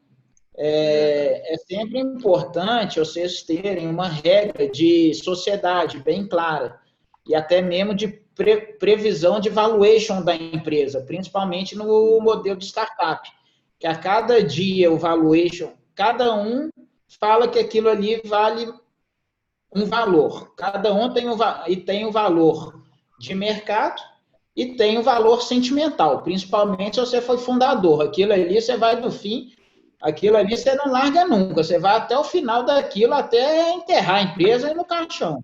Você leva dinheiro até o final. Isso é sempre importante, vocês terem a regra de avaliação da empresa. Qual que é a avaliação da empresa no momento, por exemplo, de crise, pandemia? Pô, precisou tirar do bolso 5 mil reais, 10 mil reais, 20 mil reais. E eu tenho 30%, você tem 70%. E aí? Qual que é? Quem que vai pôr esses 30%, quem vai pôr os 70%? Os dois têm que pôr. Aquele que não tiver o dinheiro, igual o Gustavo falou muito bem ali, ou você tem que ter a reserva, ou você tem que ter a liquidez. Por exemplo, se você não tiver a liquidez, você tem que vender o imóvel para vender o imóvel para colocar no negócio. Qual que é o prazo de venda desse imóvel? Não vai atender a expectativa. Ou seja, a gente sabe, cada sócio está no seu momento de vida. Às vezes é por idade. Um é mais jovem, não tem filho, não tem esposa, não tem nada para criar. O outro já tem família, já tem aquela reserva ali de família. Um pode arriscar, o outro não pode arriscar. Um tem liquidez, o outro não tem liquidez. De onde é que vai vir um dinheiro no momento desse de crise? Vai ter que pôr proporcional à sociedade? Vai. Ah, não, eu não estou com liquidez para colocar. E aí, como é que vai ser a regra? Ah, eu tenho liquidez, eu consigo pôr. Tá, mas e aí, esse dinheiro vai entrar como empréstimo ou esse dinheiro vai entrar como aporte de capital? Se entrar como aporte de capital, teoricamente, tem que fazer redistribuição de cotas da empresa. Por qual valor que essa empresa vai ser avaliada nesse momento desse novo aporte? É tudo informações que, enquanto a gente está idealizando, colocando a startup no papel, sonhando em um dia, lá na frente, ganhar dinheiro, virar unicórnio, é tudo bonito. Mas na hora que entra uma crise dessa, o bicho pega. É isso aí. Pessoal, aproveitando esse gap do João, no caso, por exemplo, estamos lá operando, começamos a faturar, sobrou dinheiro. Como eu faria a distribuição inicial? Por exemplo, gestão de risco, 30%, marketing, sei lá, 20%, coisas nesse sentido, do lucro líquido do resultante. Tá, isso, quem está falando? Felipe, My Donation. Fala, Felipe, beleza? Olha, primeiro ponto, eu tenho que saber o quanto que é a minha operação, quanto que é o gasto, né, mensal. Quando eu faturo, a primeira coisa que você tem que fazer é cumprir minhas obrigações. Então, se eu faturei, sei que vou ter que pagar no final do mês uma folha, eu já tenho que pegar aquilo e guardar para a minha folha, né? Antes até de ter alguma estratégia com respeito a investimento, com respeito à gestão de risco. Pagar a operação, né, que a gente chama. Depois a gente tem o que a gente chama de gestão de risco, quando a gente guarda para poder né, inevitavelmente, alguma situação, a gente poder cumprir ali uma crise, alguma situação que ocorreu, né? Então, a gente sempre tira primeiro as nossas obrigações para depois o que sobra, entre aspas, né? O que sobra, mas na verdade é o da empresa, a gente começar a guardar para aquilo que de fato pode acontecer, que é a incerteza no projeto, né? E aí a gente precisa ter um planejamento, que é o que o João falou um pouquinho, que assim, da operação, ninguém consegue trabalhar ganhando pouco durante muito tempo, né, pessoal? Assim, na PMBase, quando eu comecei a trabalhar, eu botava dinheiro, então era negativo. Eu recebia das empresas as consultorias que eu fazia com pessoa física e botava na consultoria que eu acreditava bastante. Eu dava aula à noite, pegava a grana e colocava.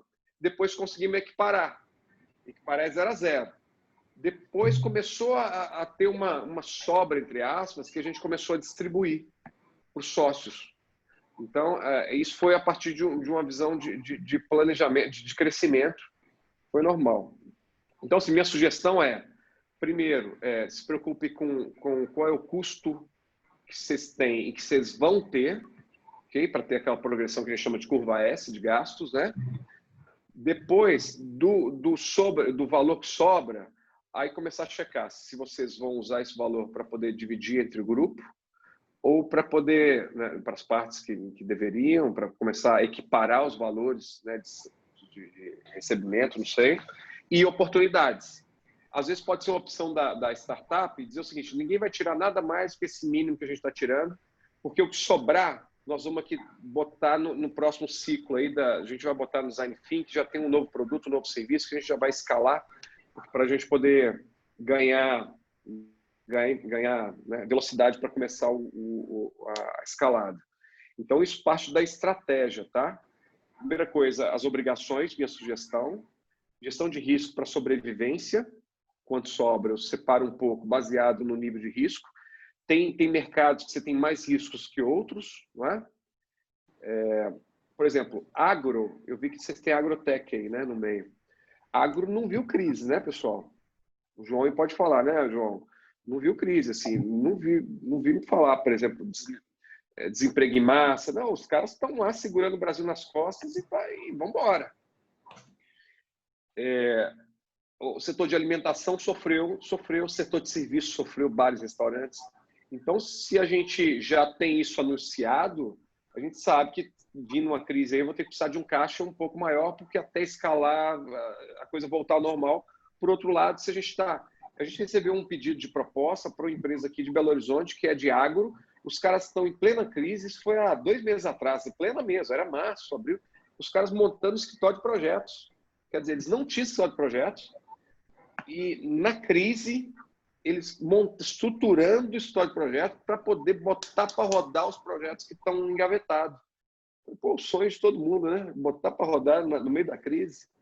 Então, vocês analisarem isso, pessoal, olharem para frente, qual é o gasto de vocês, gestão de risco, qual é o risco que vocês estão, né, correndo, para poder atribuir um valor para isso, e aí, no final, o sobre, aí o que de fato pode ser dividido. Minha sugestão, né?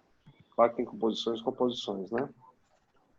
Gustavo, fazer uma aqui pergunta. O Carlos da Timber System. Epa, Cruz, pode ir depois de você.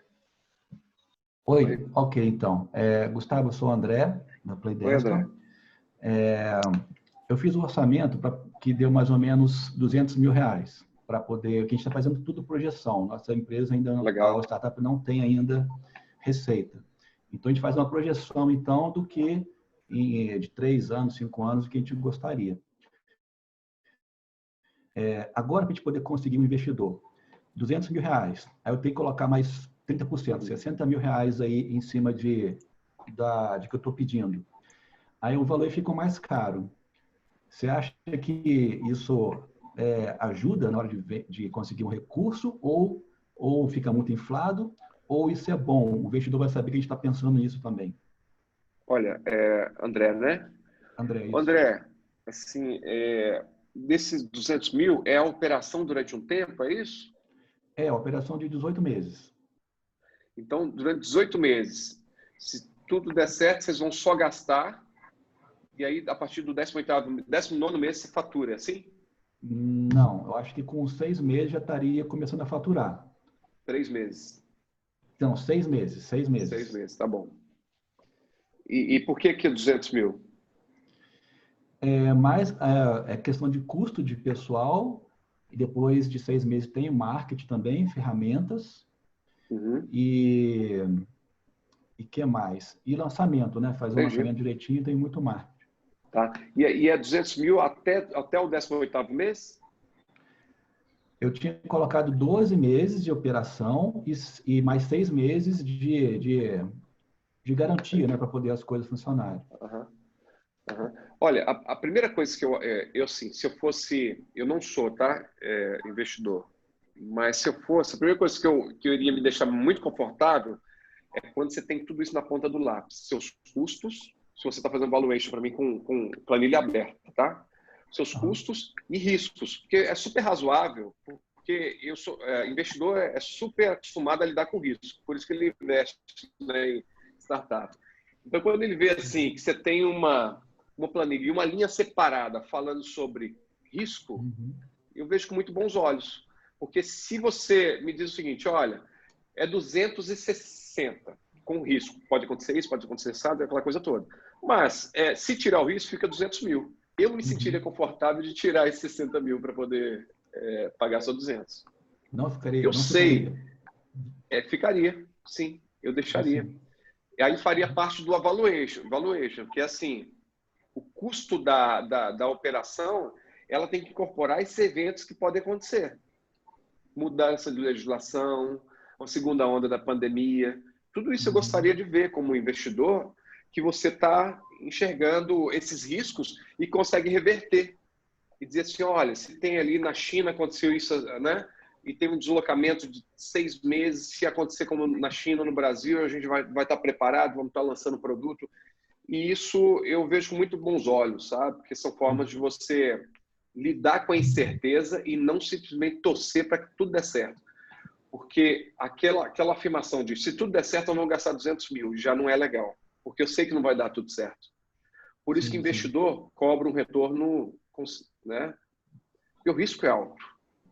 Risco é alto, tá? Gustavo, aqui o Carlos da Greenburg Notícias. Boa noite. Oi, Carlos. Você. Boa noite, tudo jóia?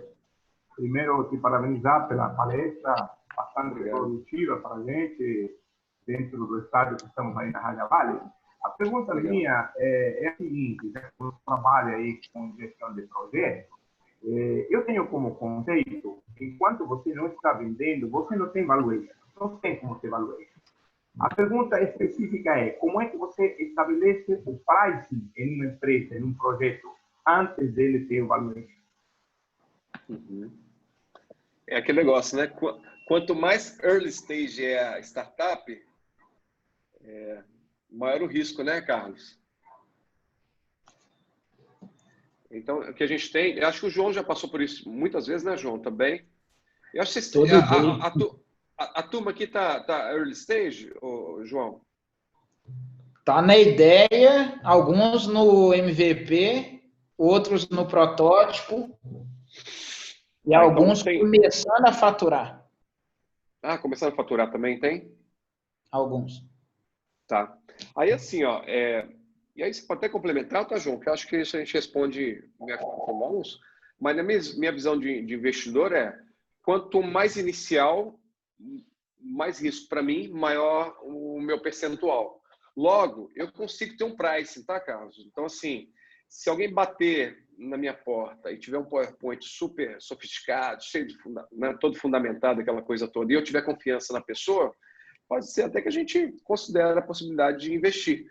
Só que entendendo que é uma fase tão inicial, o valuation vai ter que refletir esse momento da empresa, que é de um alto risco, em que você tem muito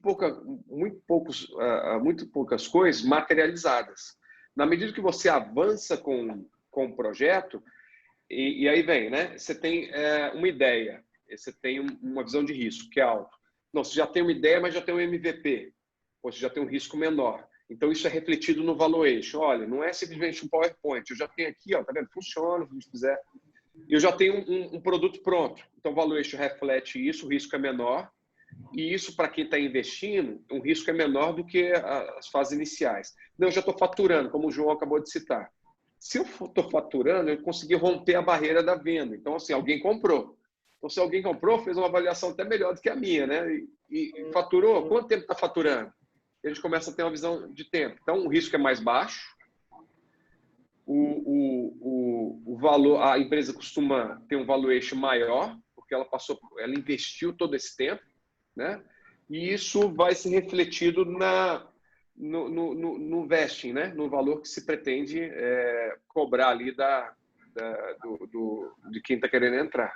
Então, dependendo da fase, você tem valores diferentes baseados no risco, tá bom? Gustavo Caetano.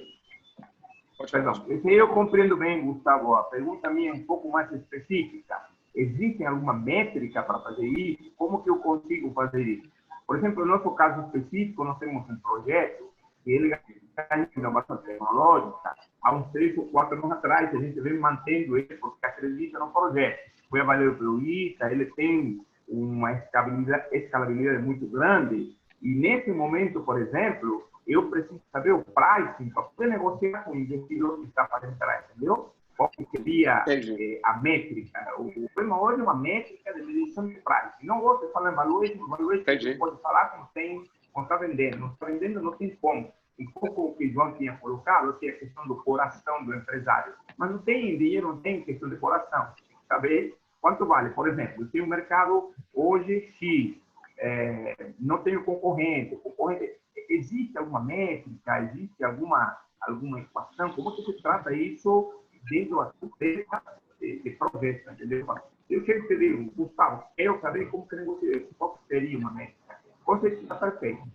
Seu conceito, isso aí é ótimo. Eu quero saber se existe um número, se existe uma regra, se existe uma equação, alguma coisa que vai ser. Ô, João, você quer falar um pouquinho sobre isso? Porque eu acho que é mais sua praia. Eu já tive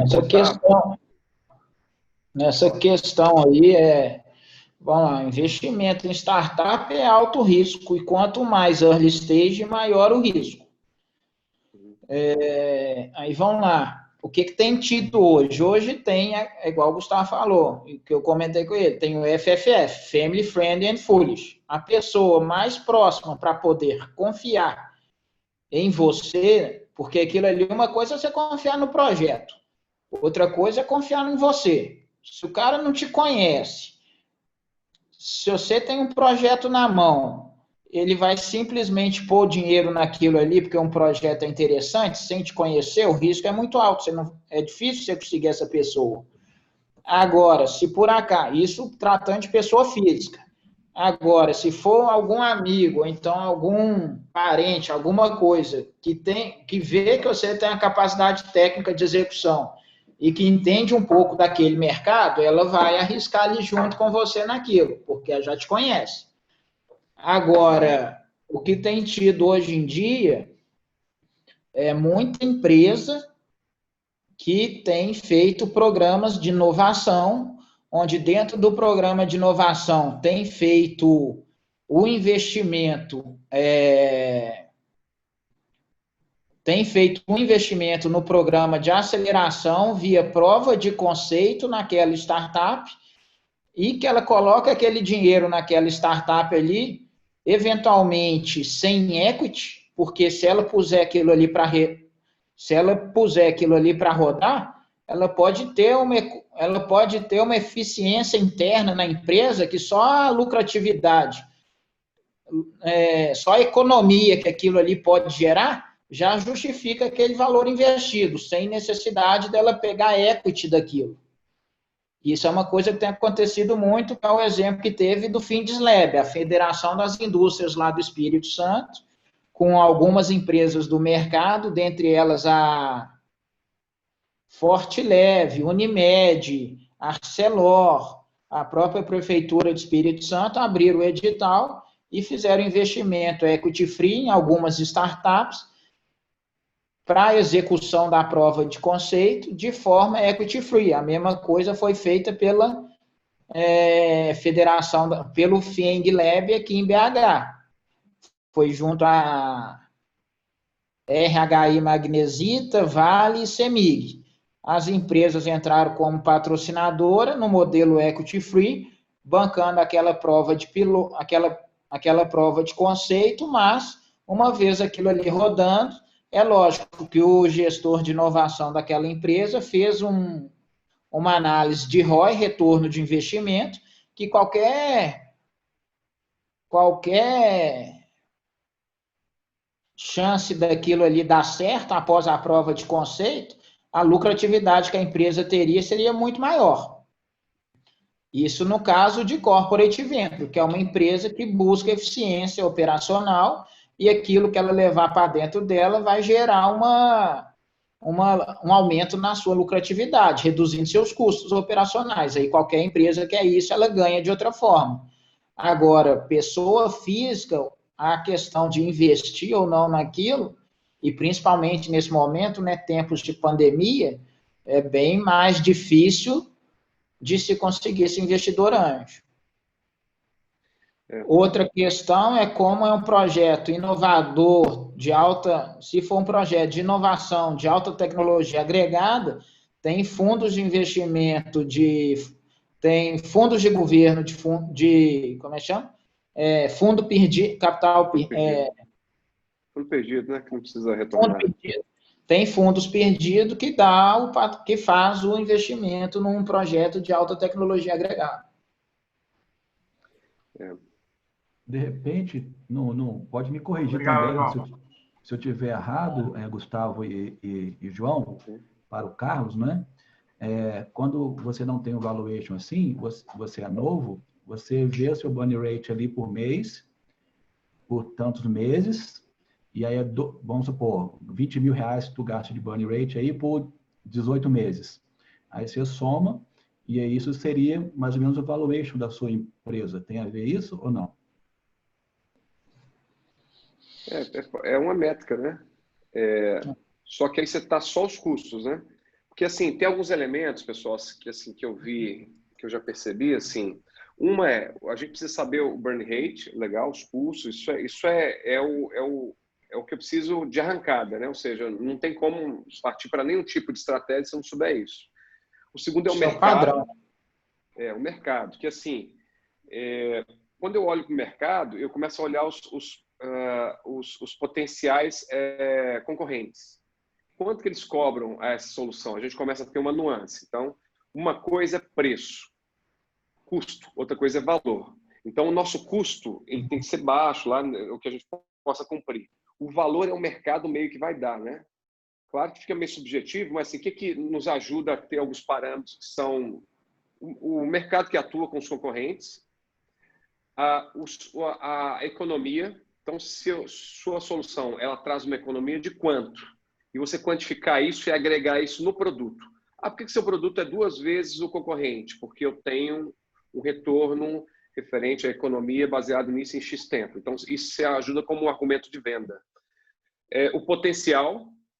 Então, quando você diz o seguinte, olha, nós estamos aqui, mas nós queremos chegar lá. E nós temos potencial, que nós temos pessoas, nós temos a solução, já o MVP, que você viu aqui, e a gente tem essa meta de alcançar isso. Então, por conta disso, nós temos esse potencial, por isso que eu estou te cobrando mais um pouco, ou esse valor. E é o custo que eu falei, né? Então, é um mix um pouco, caso que eu percebo, assim, claro, tem métricas e métricas, mas assim, é um mix do quanto eu gasto na empresa, que falou bem o André, e do quanto eu acho que o meu mercado pagaria por isso. Então, aí, justamente eu trago esses outros elementos para saber a questão do valor. Qual é o valor da minha solução para o mercado? E pode gerar situações do tipo, eu gastei 10, mas quero vender por 1 milhão. Mas como você quer vender por 1 milhão? Você gastou só 10? Não, mas minha solução é isso, é aquilo, eu corri atrás, eu registrei no INPI. Então, assim, você acaba cercando, você demonstrou uma estratégia consistente para quem vai investir, para ele se sentir com menos risco, entendeu? Do que simplesmente botar o dedo para cima e dizer assim, me paga, gastei 10, ou me paga 20, né? Não é muito... Isso aí você tem que ver... Então, igual eu sempre passo o processo. Qual que é um prazo médio de consumo de investimento do investidor? 18 meses.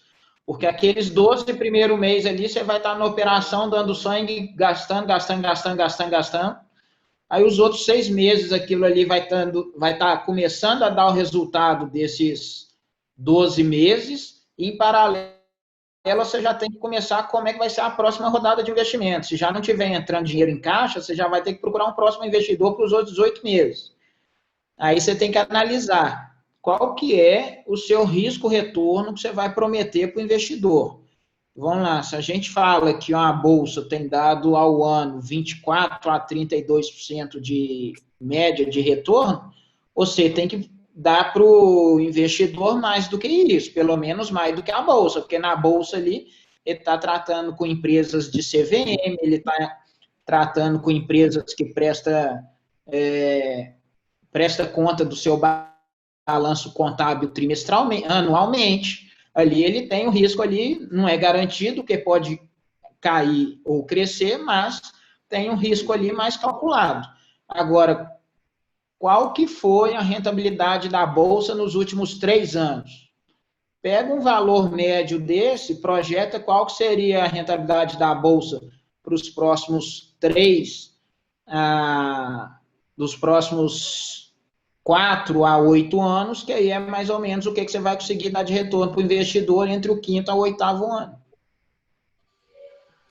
Porque os 4 primeiros anos de uma startup, vamos ser real aqui também para vocês não se sentirem iludidos. Primeiro ano da startup, vocês não vão ganhar um puto no bolso. Segundo ano da startup, vocês vão começar a ter aquela retirada de Prolabore. Terceiro ano, você consegue aumentar um pouco ali seu resultado e você já tem que começar a apresentar para os investidores uma luz no fim do túnel. No 4º ano, você já vai ter ou fechado, ou já vai ter apresentado uma taxa de crescimento, que vai ser ou exponencial, ou que vai ser gradual ano a ano. Aí, entre o 5º ao 10º ano, é onde os investidores vão realmente ter a oportunidade de retirada do investimento, seja através da venda da participação deles, seja através da distribuição de lucros da própria empresa. Obrigado, João. Ô, Gustavo, boa noite, tudo bem, Gustavo? Boa noite, Joia. Joia, meu nome é Rafael. Deixa eu te fazer uma pergunta, Gustavo.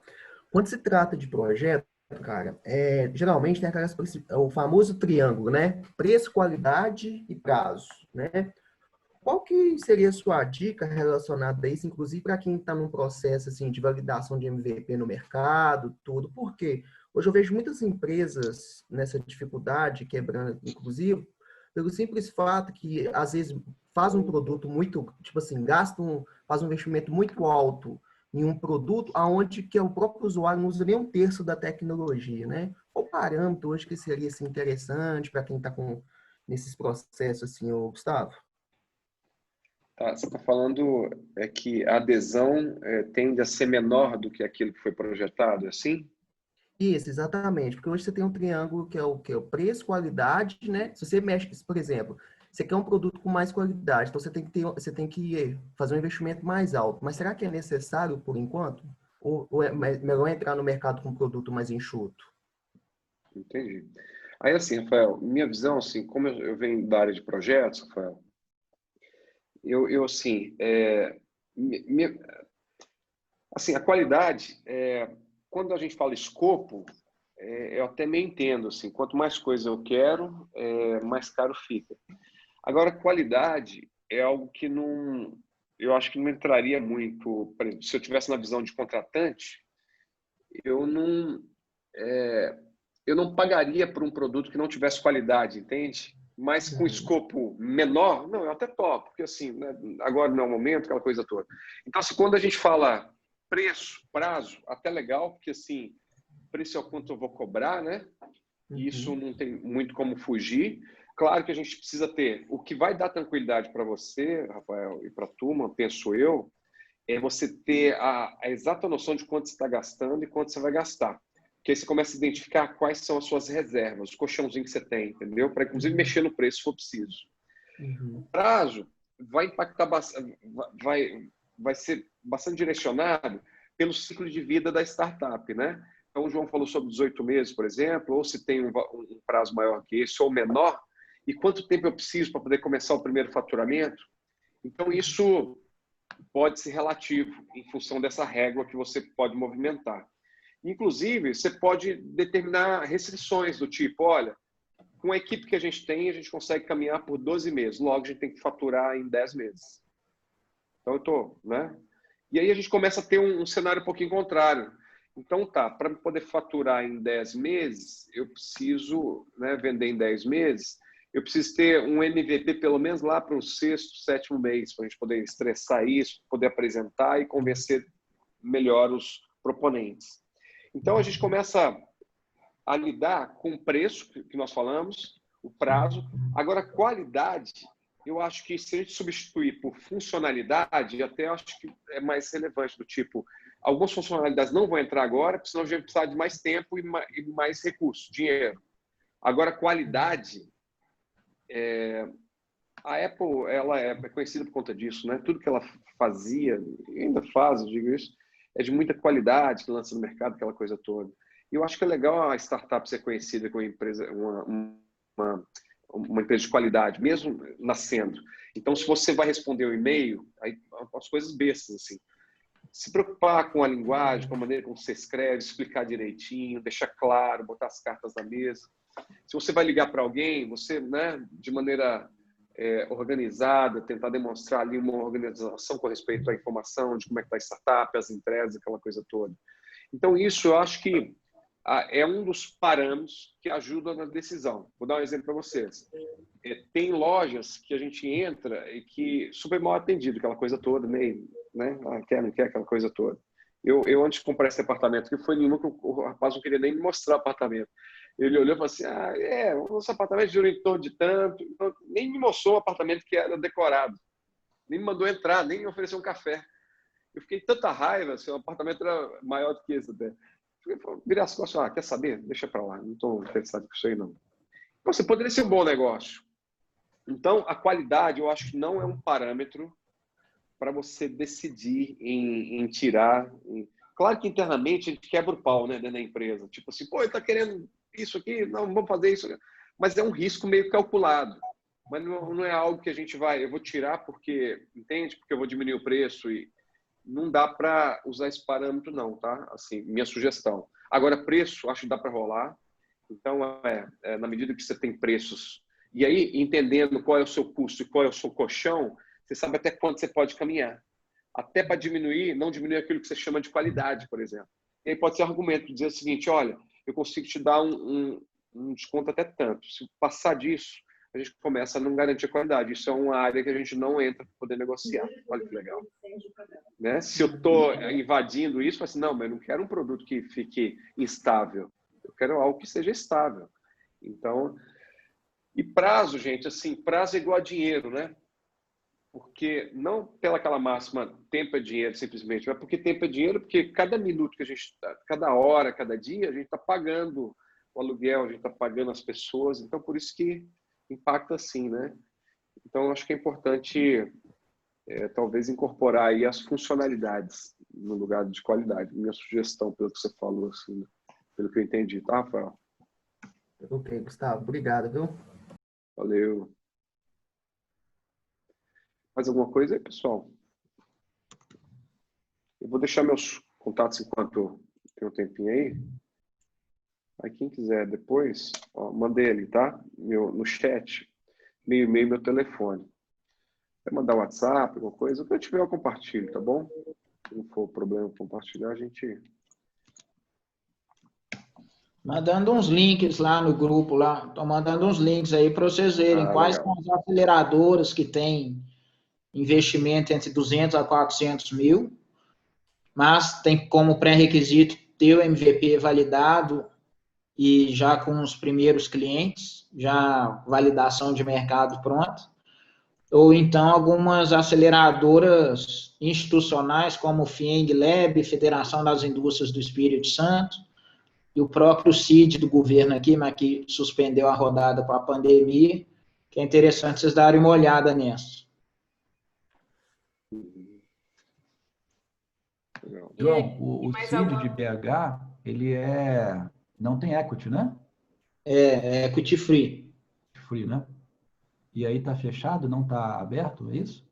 Até a segunda ordem, sim, né? Porque ia lançar a rodada, aí foi na semana que estourou, um mês depois, aí estourou o Covid, aí ia ser lançado um mês depois.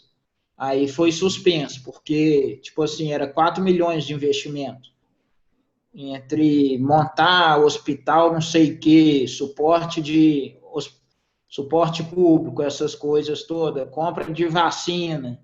Aí suspenderam, deixaram esses 4 milhões lá guardados como reserva técnica. Obrigado. Se alguém tiver mais alguma pergunta, gente, aproveita para a gente poder encerrar.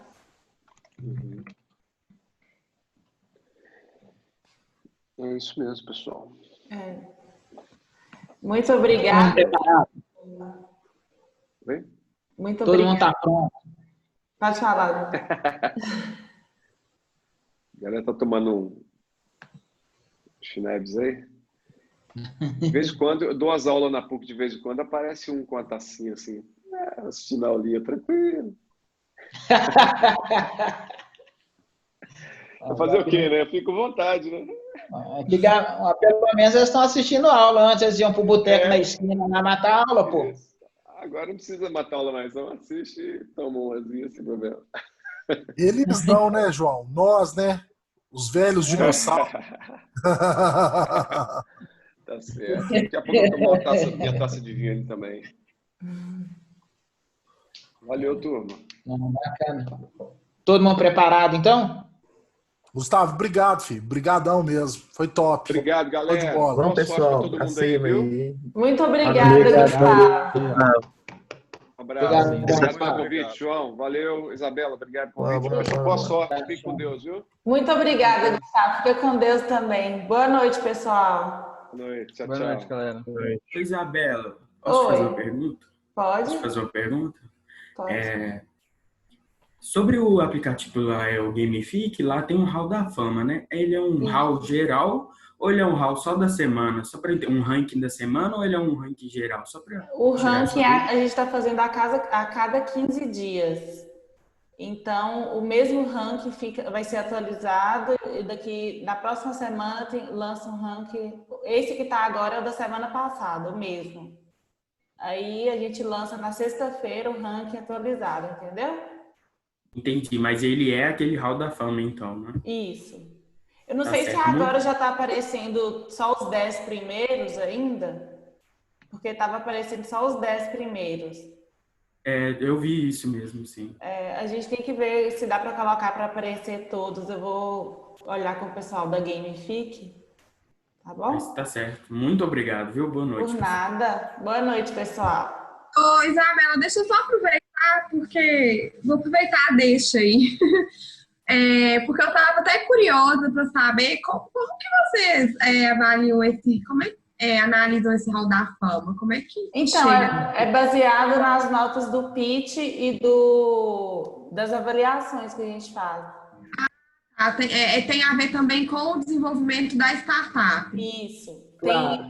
Tem sabe, durante a entrega e avaliação, a gente está preenchendo o formulário baseado nos critérios daquela semana e as notas que tem naquele formulário que a gente preenche, os avaliadores preenchem. E a nota das bancas de pitch, a gente faz uma média e gera o ranking, entendeu? Ah, sim. Só mais uma pergunta nesse mesmo contexto. Não. Só mais uma pergunta nesse mesmo contexto. Pode falar. Já até brinquei com o João. Falei, poxa, a gente foi o melhor avaliado no módulo 1, no módulo 2 e no Hall da Fama a gente não está em primeiro. Mas eu sei que tem muita gente mais competente aí também. Não, todo mundo aqui é competente. Não, eu sei, eu tô só brincando mesmo. Mas é porque eu tava com essa mesma dúvida aí, mas baseado nisso aí eu já entendi. Mas é isso, é baseado tanto na entrega que a gente faz com vocês, quanto na nota do pitch. Tá bom? Então, boa noite. Amanhã a gente tem rodadas de mentoria amanhã. Aproveitem bastante, tá? Uma coisa é competência outra coisa é organização, e o principal aqui é a coragem para empreender. Com certeza, com certeza. É isso aí. Sem dúvida. É isso aí. Valeu, obrigado. Por nada, boa noite. Boa noite. Falou, galera. Boa, Bela. Boa noite. Um abraço a todos. Abraço.